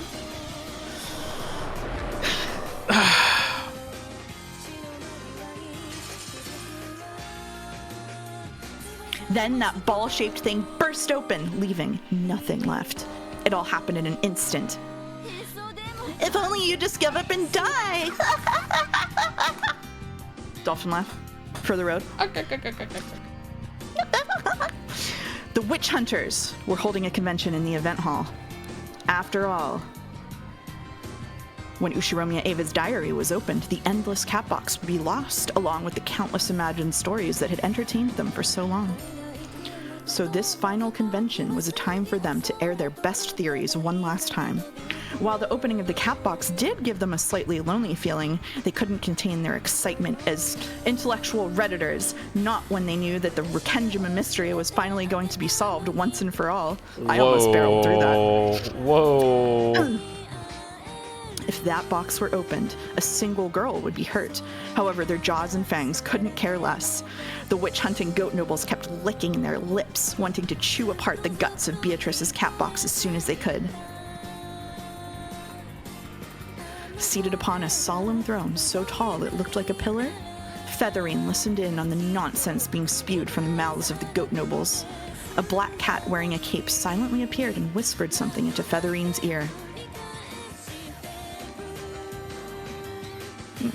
No, that is fine. Everything is going according to my plot. You need not inform my Miko.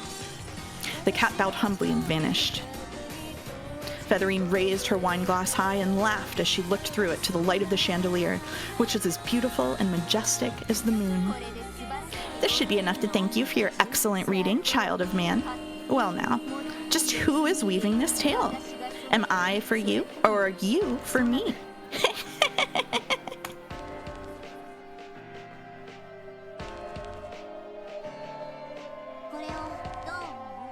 What do you think, everyone? A trap? As Battler's group moved forward, darting from bookshelf to bookshelf and avoiding the eyes of the cats, they found something strange. Written with a faintly glowing red substance was a letter and an arrow. K. That's what it looked like to them. Do you think K means key? Those marks only appeared when we got close. This is a message aimed at us. Is there anyone here besides us who'd be willing to help? Oh, I didn't think we had any allies. Angie traced the red arrow with her finger. It was written with very faint, thin strings that had been tied together. This red stuff which stuck to your finger and tore away like cotton candy had to be. There is someone on our side. Someone who's always been on my side. How can you be so sure? Yeah, I get it too now. Lambda, we can trust the person who wrote this. She'll probably be able to guide us to the key safely. Are you sure? Then let's go. We don't have time to be standing around. Thank you, Mom.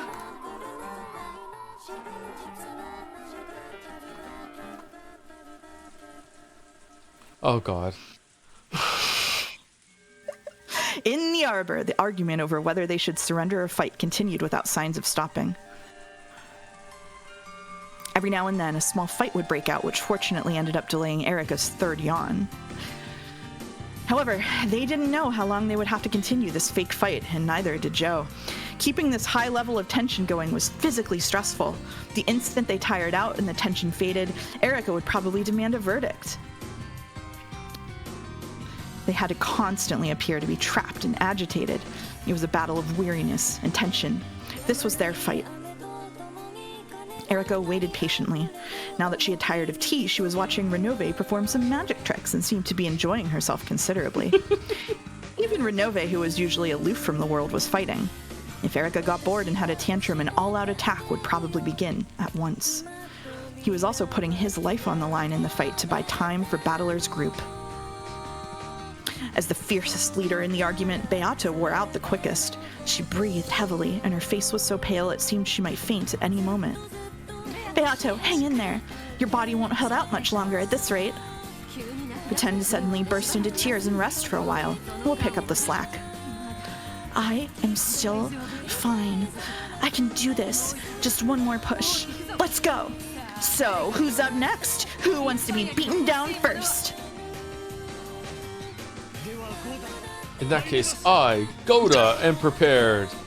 We must fight. It would be outrageous to accept defeat without fighting. As I said from the beginning, fighting with all we have is the only option. Hold on a second.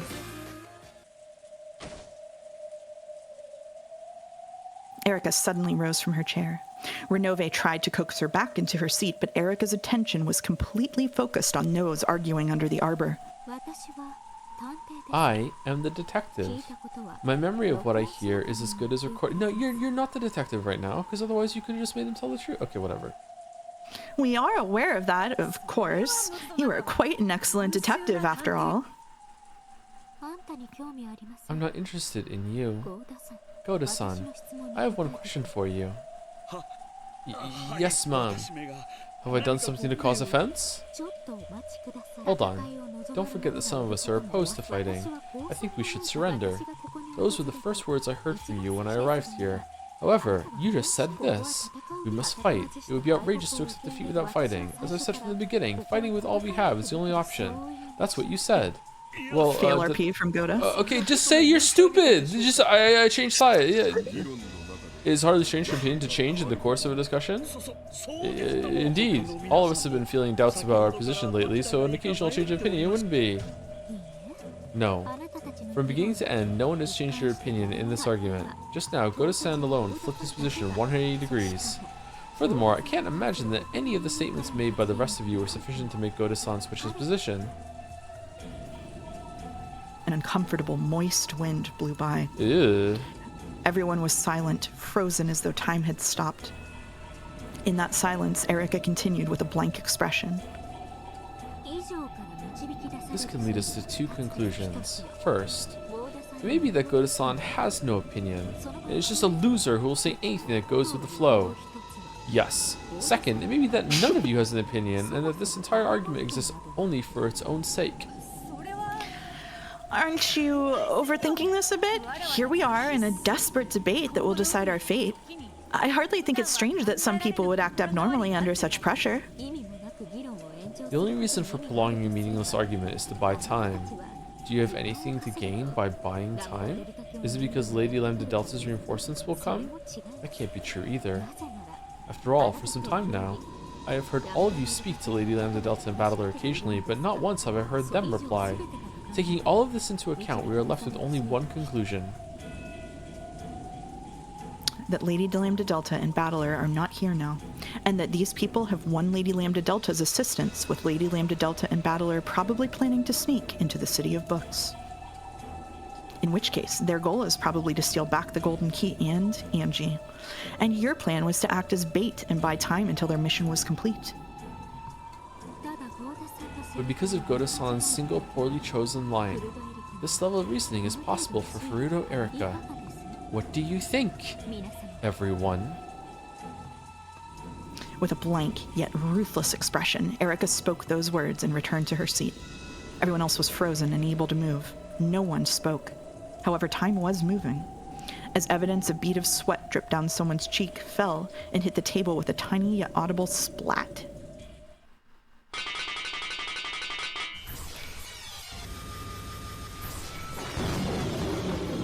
Then, frozen time shattered, and in the same instant, the white chair Erica had been sitting in broke apart. The stakes of the Seven Sisters of Purgatory and the high-velocity rounds from the Chester Sister Corps hit the chair at exactly the same time. And a few moments after that, the Erica sitting in that chair faded and vanished. Man, when you said you liked the ending, I didn't realize you liked it this much. Holy crap. You're so into it. After image. She's fast! Kill her! In an instant, Erica had moved to a spot behind the chair. Her expression remained as blank as it had been before. However, there was now something in her hand that hadn't been there. As the 7 lightning strikes of the 7 sisters raced at her once more, she batted all of them away with her scythe. 7 parries? Holy fuck. Yeah. That was one hell of a farce. But the tea was good. Thanks for the meal. Well, now, seems you've all been in agreement since the start. Allow me to ask for your answer once again. Erica lifted her left hand, the one that wasn't holding the scythe. Very well, allow me to answer. This golden land belongs to me, to all of us. If you enter with your shoes on, we'll give you a proper welcome. In other words, Tsumari, to put it elegantly. All cannons prepare to fire. Target the golden land. Wash your face in miso soup! Shoot him dead! I'm just trying to keep myself and you entertained, you know? It's working, it's working. Yes, thank you. See you around. Meow. Oh, no, I'm laughing at that. Berncastel set down the receiver and crossed out yet another name on a list of Lambda Delta's notable friends. Something was wrong. Not a single person she called had heard anything from Lambda Delta. They weren't just playing dumb, they really knew nothing about the strange ruckus Lambda Delta was trying to stir up. Even Berncastel was starting to suspect that something was fishy. Then a black cat leapt in and meowed a frantic report. Lambda and Battler aren't in the Golden Land?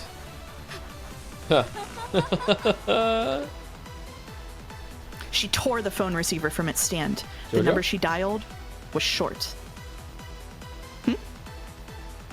I just said Jojo when you said stand, that's all.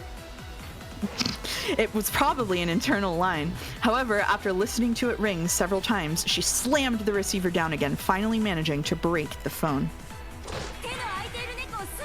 Gather all the cats who aren't busy. This is an emergency. The cats I had guarding the key aren't responding.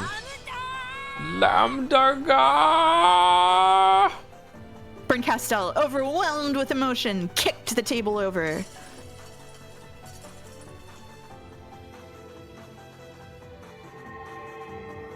Then the room finally grew bright. It was like green sunlight. A bright green light waved about, giving the illusion that a green sun was rising and lighting the room up. It was a sign that Berncastel's army had been given an emergency summons. Whoa, she looks like Erica there. Come, my kitties. Really? It's time for a witch hunt. That kid always smells like candy, so you'll find her pretty fast. The first cat who finds her gets a human form and a witch's title. What was now an emerald green nebula let out a roar of delight that shook the bookshelf cliff. Okay, yay.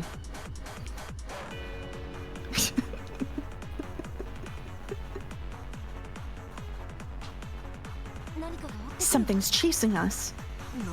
What is that? A green sun? Hide! They know! The 3 of them frantically hid behind a bookshelf. The room with the key in it was straight ahead. They could see something glinting faintly in the darkness of that room. It was a glint different from anything else they had seen so far in this city. The color of the glint was gold. They had almost reached the golden key. However, if they went towards it, Berncastel would be right behind them, along with her vast swarm of familiars.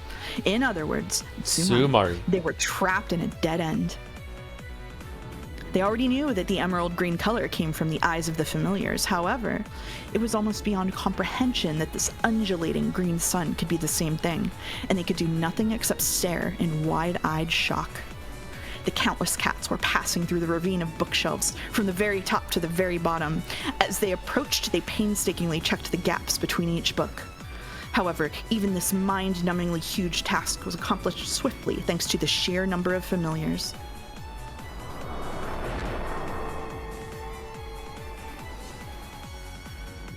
With the speed of a gust of wind, they carefully checked every nook and cranny.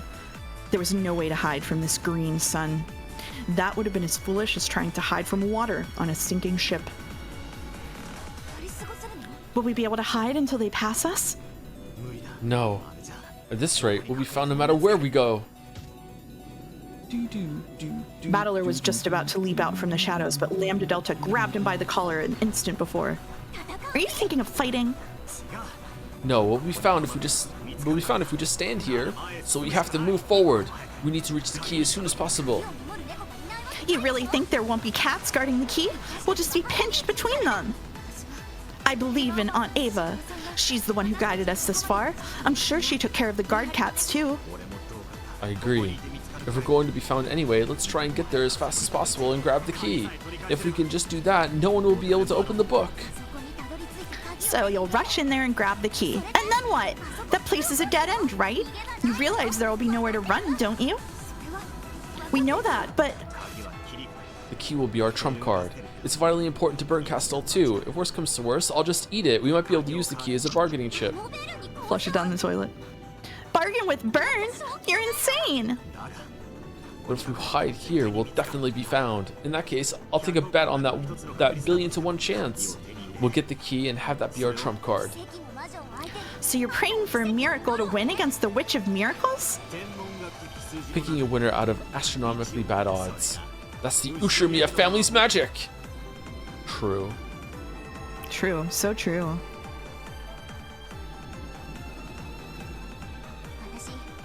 I've got good eyesight, so let me enlighten you. Can you see those magic circles around the golden key?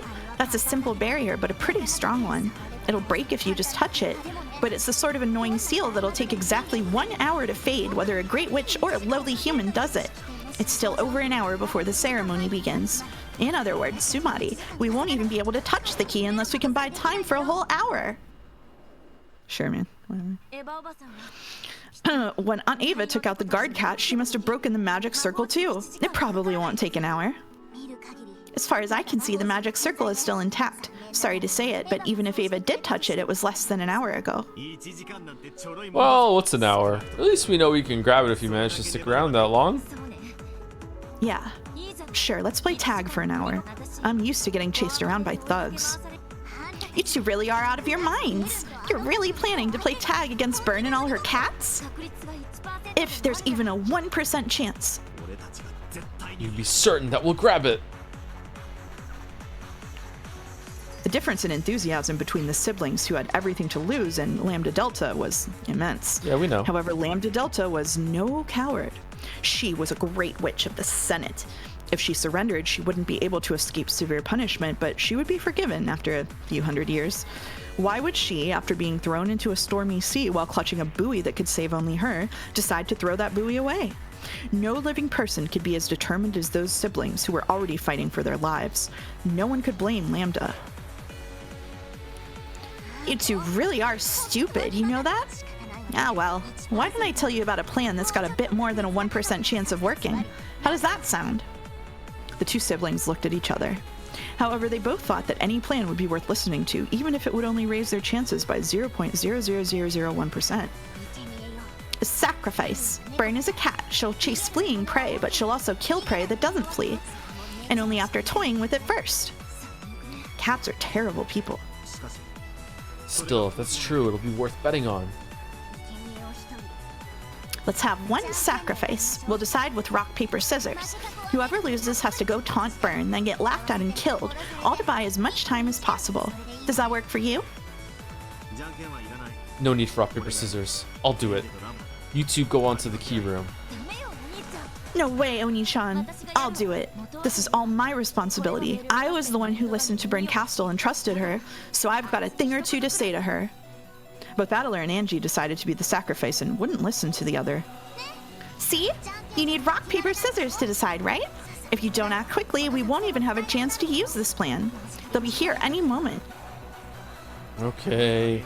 Either Angie or I will be the sacrifice. Lambda Delta, you'll take whoever's left, steal the key, and take them back to the Golden Land.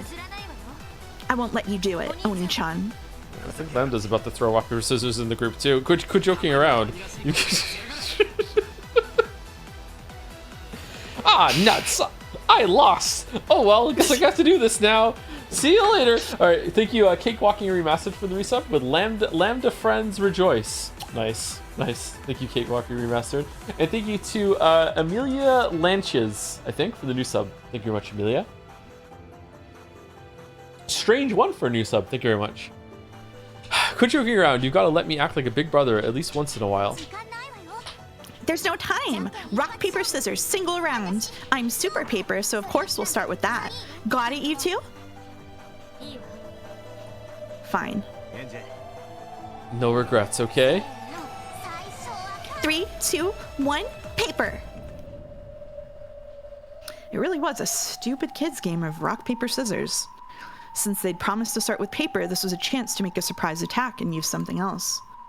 However, both Battler and Angie chose rock, and yet it wasn't a tie. Because, in addition to those 2 rocks, was one person who chose scissors. No! After staring stupidly at their fists and those scissors, they looked at her. Ah, dang. We were supposed to start with paper, so I figured I'd use scissors and beat you both. I guess paper should have stuck with paper. There had been no reason for Lambda Delta to join in on the game. This wasn't the time for a joke like that. Battler and Angie, each trying to lose, chose rock. Lambda Delta alone chose scissors. Don't tell me you intentionally... If you die, we can't even get back to the Golden Land. It doesn't count. Well then, you can just use this. When Lambda Delta made a clenched fist, a palely glowing fragment appeared there, and she gave it to the pair of them. Battler had seen one of these before. It was a magic fragment like the one Erica had used before disappearing, which would allow one to cross the sea of fragments. With that, you'll be able to return to the Golden Land. And anyway, I'm the best person for the job. You two probably wouldn't last a handful of seconds against Burn. If it's me, not only will an hour be no problem, but who knows, I might even win. And I owe her one. I've got to make this my victory and even the score. Still, away games are such a pain. Lambda Delta pretended to complain as she stood up straight. Anyway, see you in a bit. I guess a show-off like me couldn't stick to being a spectator after all. Sorry for stealing your time to shine. It's sad that I won't be able to watch your game until the end, but I've already been shown the script, so I'm not missing anything. Lambda. Then with her broadest smile and a wink. This is your happy ending. I've already figured out what happens next, so there's no need to watch. I'll see the 2 of you again. In the credit roll of your happy ending, that is. Wait! Lambda Delta snapped her fingers and the 2 of them turned into Competo candies. She picked them up, took aim at the glint of the golden key, and flicked them away. That way they should be able to reach the key without Berncastel noticing. Dang, what terrible luck. What were the odds of them both playing a rock against my scissors? Yeah, I know. It wasn't nice of me to test you like that. Sorry, you two. And then, Lambda Delta's body was lit up by an emerald green light.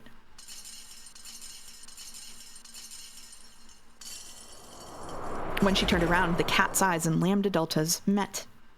Lambda Delta grinned and waved. There was a fierce roar and several bright flashes. What in the...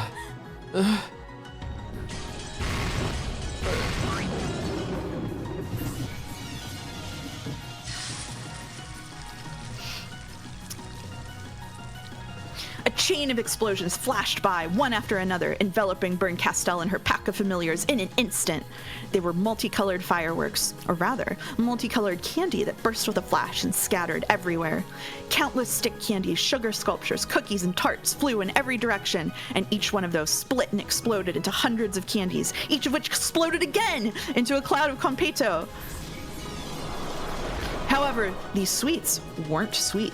The Competo was heavier than lead, harder than steel, and sharper than any blade. As the colorful cloud exploded outward, it blasted the entire pack of cats into little bits. The emerald green glints were scattered everywhere and sparkled like the night sky, and among them danced a cloud of pretty candies that looked like they'd go well on a Christmas tree. It was sufficiently outrageous and beautiful and cute to mark the Great Witch Lady Lambda Delta's appearance on the scene.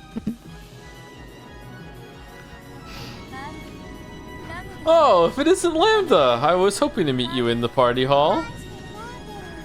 I love you, Burn. Isn't whispering of our love all the better if we're alone? I'll be happy to hear it after I've plucked off all your limbs. With a jerk of her chin, Byrne ordered her familiars to attack. This is my dearly beloved. This is my dearly beloved and my only friend in the world. Okay. Her arms from the elbow down, her legs from the knees down. You can chew those up however you please, but not a scratch anywhere else on her.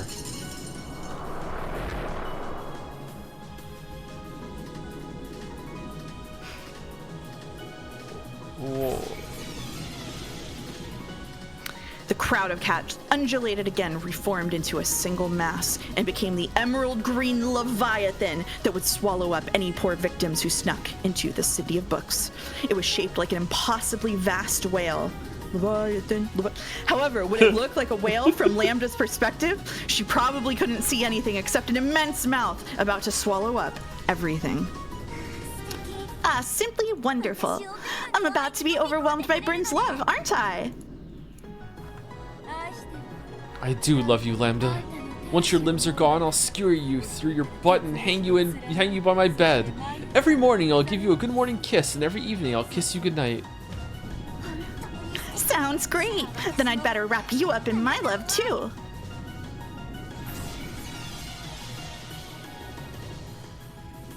However, Lambda Delta's war cry was swallowed up by the glowing, writhing Leviathan in a single bite.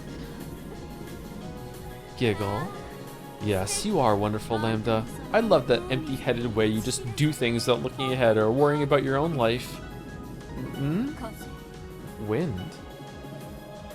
The wind. At the same instant that Lambda Delta was swallowed and Byrne Castell was sure of her victory, the latter felt a slight breeze playing with her hair. The countless sweets that Lambda Delta had sent flying like fireworks and which drifted about like the decorations at a Christmas party were flowing. No, they were converging on a single point. It was like watching a firework run backwards. Countless sweets rapidly contracted around the vast closed mouth of the Leviathan. A gigantic reverse explosion concentrated on a point inside it, or perhaps it was more like countless candies showering the Leviathan from all directions like bullets. Inside that mass of green was a black swirl. That swirl was on a palm. On the palm of Lambda Delta, who wore a defiant smile, it was a mass of supergravity. All of the sweets, the cats, the whale, and everything else was being sucked into that one point and crunched. Man, I am loving this. I'll hold you tight. Get over here, Byrne. You're trying to suck me in? All of the candies Lambda Delta had scattered were getting sucked back into the black hole on her palm at unbelievable speeds.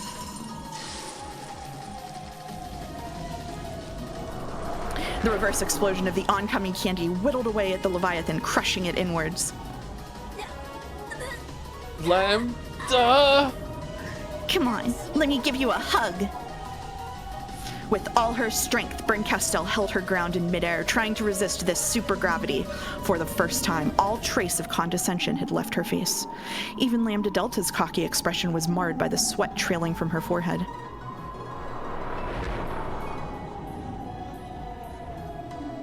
Because their power was so overwhelming, any victory would have to be instantaneous. If either relaxed in the slightest, they would match each other's strengths and get dragged into another dizzyingly long fight that could last for centuries. Neither of them had any desire to go through that again. So, neither of them showed the slightest mercy for their most beloved friend. By now, the Leviathan had been completely crushed and compressed inside the black hole. Byrne Castell was the only one still holding her ground. However, a windstorm of candy asteroids, like the asteroid belt, repeatedly slammed into Byrne Castell, wearing away at her girl's form, bit by bit.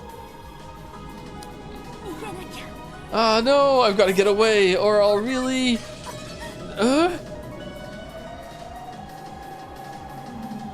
The thing flying into Byrne Castell's range of vision was a comet pelting straight for her with a massive present box at its core and a cloud of candy surrounding it. Lambda!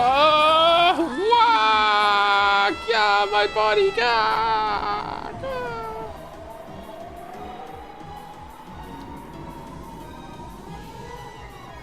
The candy comet wiped out Berncastel along with her scream. It burst into little bits, and within a blink of an eye, it was sucked back into a hole of supergravity.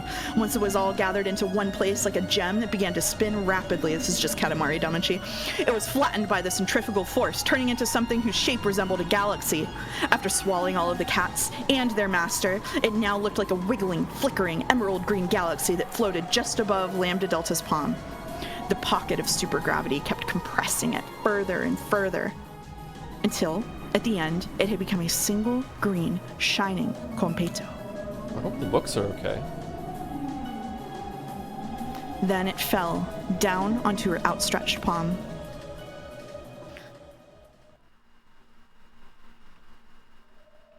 Sorry, Bern. I wanted to play with you always, so I've always taken it easy and pretended to be in a pinch. Lambda Delta held the Konpeito above her head and peered at it. But the truth is, I'm just impossibly strong. Sorry about that. Then she pressed the Konpeito to her pink lips, gave it a light kiss, and bit down. And then died. And then it exploded!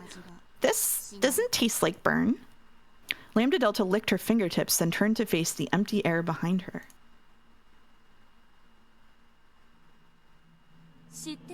I already knew, my beloved Lambda.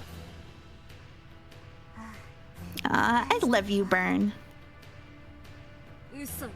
Liar.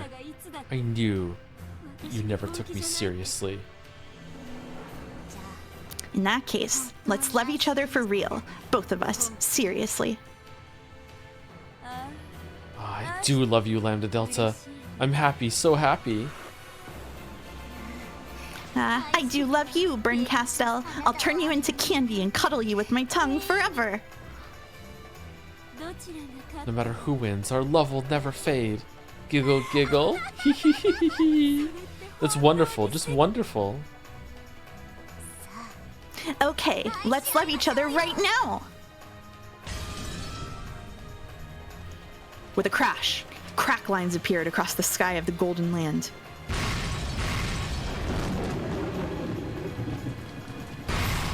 Then, finally, the barrier of the Golden Land was breached by the fleet's assault. It was a bizarre scene, more ridiculous than anything anyone had imagined. The sky of the Golden Land shattered like glass, and a fleet of sailboats flew in one after another. They were crowded with goats pushing each other and spilling off the sides.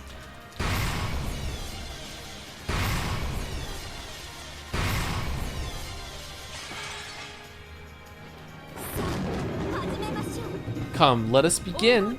This is the Golden Land's final banquet. A banquet. It wasn't some fancy metaphor, but a simple statement of fact.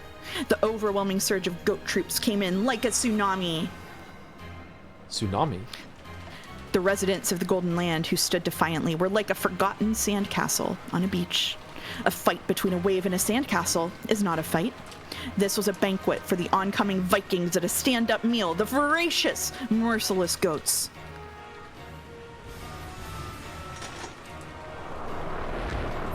There's no way around it. Fire! Good. Come, goats, bring destruction to all that has form, stillness to all that moves, despair to all who live.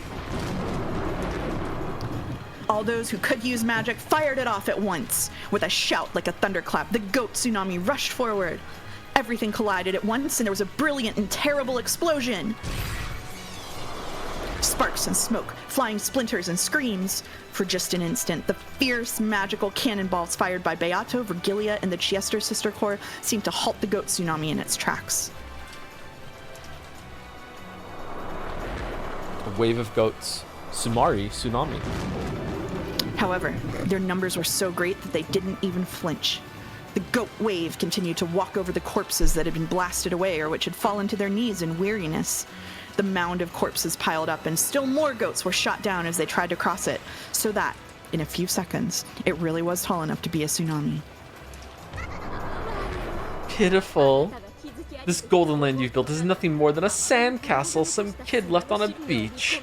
Be swallowed up and disappear. Perhaps you should liken it to ripples beating meaninglessly against a wharf. A sandcastle getting swallowed by a wave. Just you try swallowing my castle. Got him. Oh my god, they're back. Beato lifted her hands, telling the pair of battle towers that had been hidden deep in the ground that the day of glory had come again. The goat tsunami looked up at it in shock. After all, this time the tsunami that towered over everything wasn't them.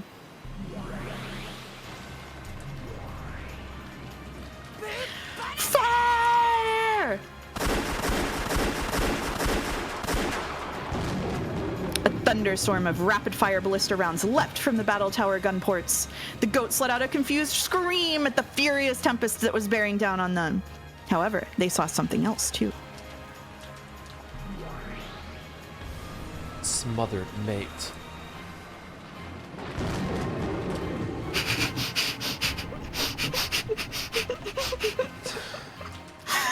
In the sky, high above the tower, was a reaper, astride a divine horse and backdropped by the moon. A massive spear the size of a tower in its hand.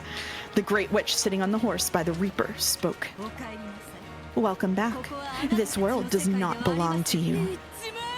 Do it, teacher!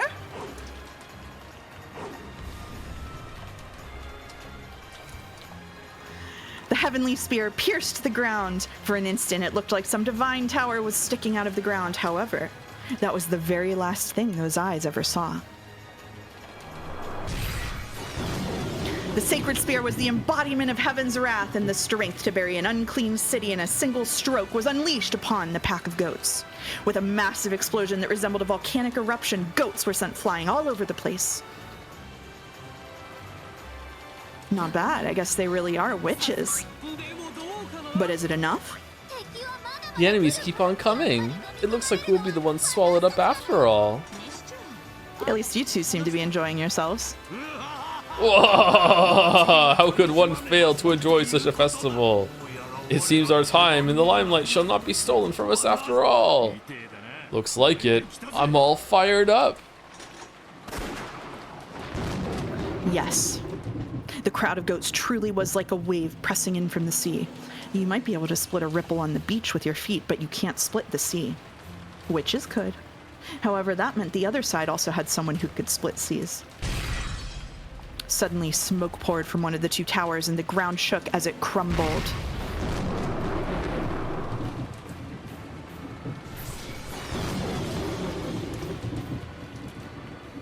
What the hell happened? Over there, on top of the other tower. Erica! But of course it is your turn now, is it not? At the top of the other battle tower, Erica stood gracefully wielding her scythe. I'd say that's enough to show the witches of the Golden Land proper respect. All magic is fake. It's just a fantasy sandcastle that'll always vanish when mystery swallows it up. Playing witches was pretty fun though. I think I remember playing something like this with some older girls from the neighborhood when I was younger. So let's bring this to an end. Now it's time to hear you scream. Erica threw that pretentious pirate hat she had been wearing this whole time into the sky. With the moon behind it, Erica's form, her afterimage, vanished from the tower's peak. Where is she? We have her on radar. She's on the side of the tower. Shaking with a wild, joyous laughter, Erica dashed straight down the tower. She swung her scythe like a baton, and as she passed along the tower's wall, its gun ports, walls, pillars, and everything else was crushed, leaving a trail of smoke. So from the sidelines, it looked as though a line of smoke suddenly split the tower from top to bottom. The golden arrows of the Chiester Sister Corps chased after Erica like golden threads in a sewing machine.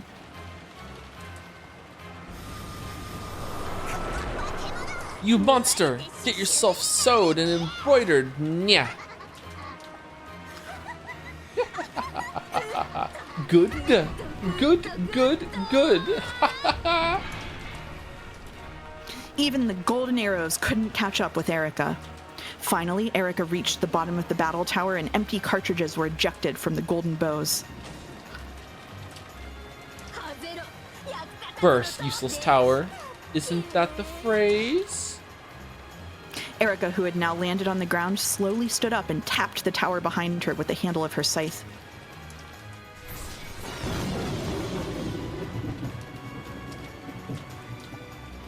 That tiny tap cut the final string that held the tower together, and the whole thing fell in on itself with an earth-shattering crash.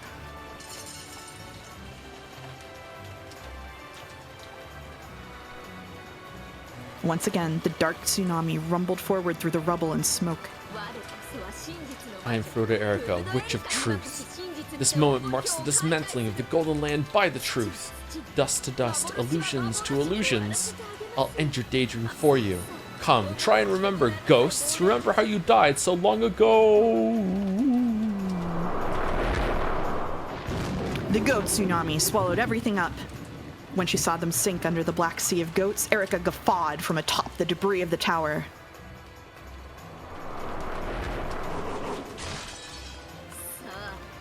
Come on now, kill them, massacre them all.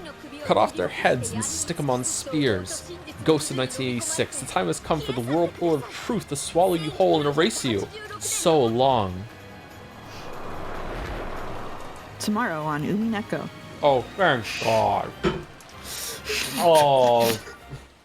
I mean, what an amazing part to end on. Holy crap. Aren't you glad that I didn't leave this to you by yourself? Oh, you read so much there. Thank you. You did all the heavy lifting there for that chapter. Holy shit. You should have given me some more characters or narration. Maybe, I don't know. That was a lot of reading you have to do there. Holy shit. That's all right. Thank you, Mouse. Thank you, Mouse. Absolutely. Oh, also thank you to Equal Equations through sub. Is it too late to drop Umineko? It is too late to drop Umineko. Yep. It is too late to drop Umineko. Yep. Oh.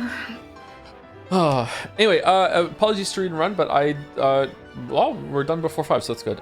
So yeah, I need to go. So who are we rating? And I will be back on stream in about 2 to 3 hours on Mouse's stream to read Sekime. Sounds good. I will try to be back before 8 o'clock my time, which is in 3 hours from now, but like it might be around then. That's okay. I told them I'd start at the regular time and just play a cozy game if you aren't around. Is there anyone for the community that is streaming right now? No clue.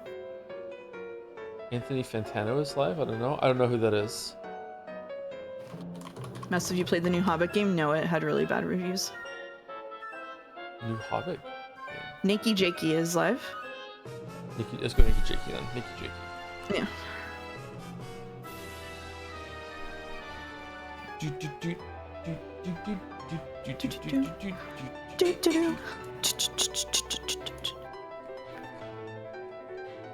Alright.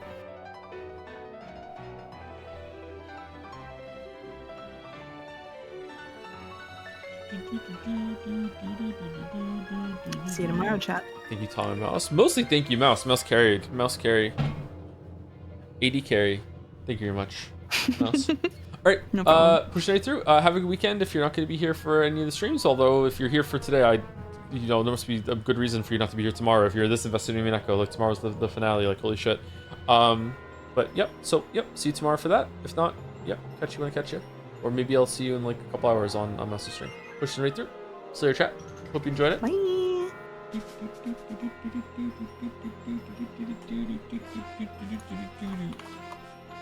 The Disney music is going on now. Anyway, anyone who stuck around, thank you very much. Or watching on the VOD. What do we do now? We say bye, Nadja. Bye, Nadja. Bye, Nadja.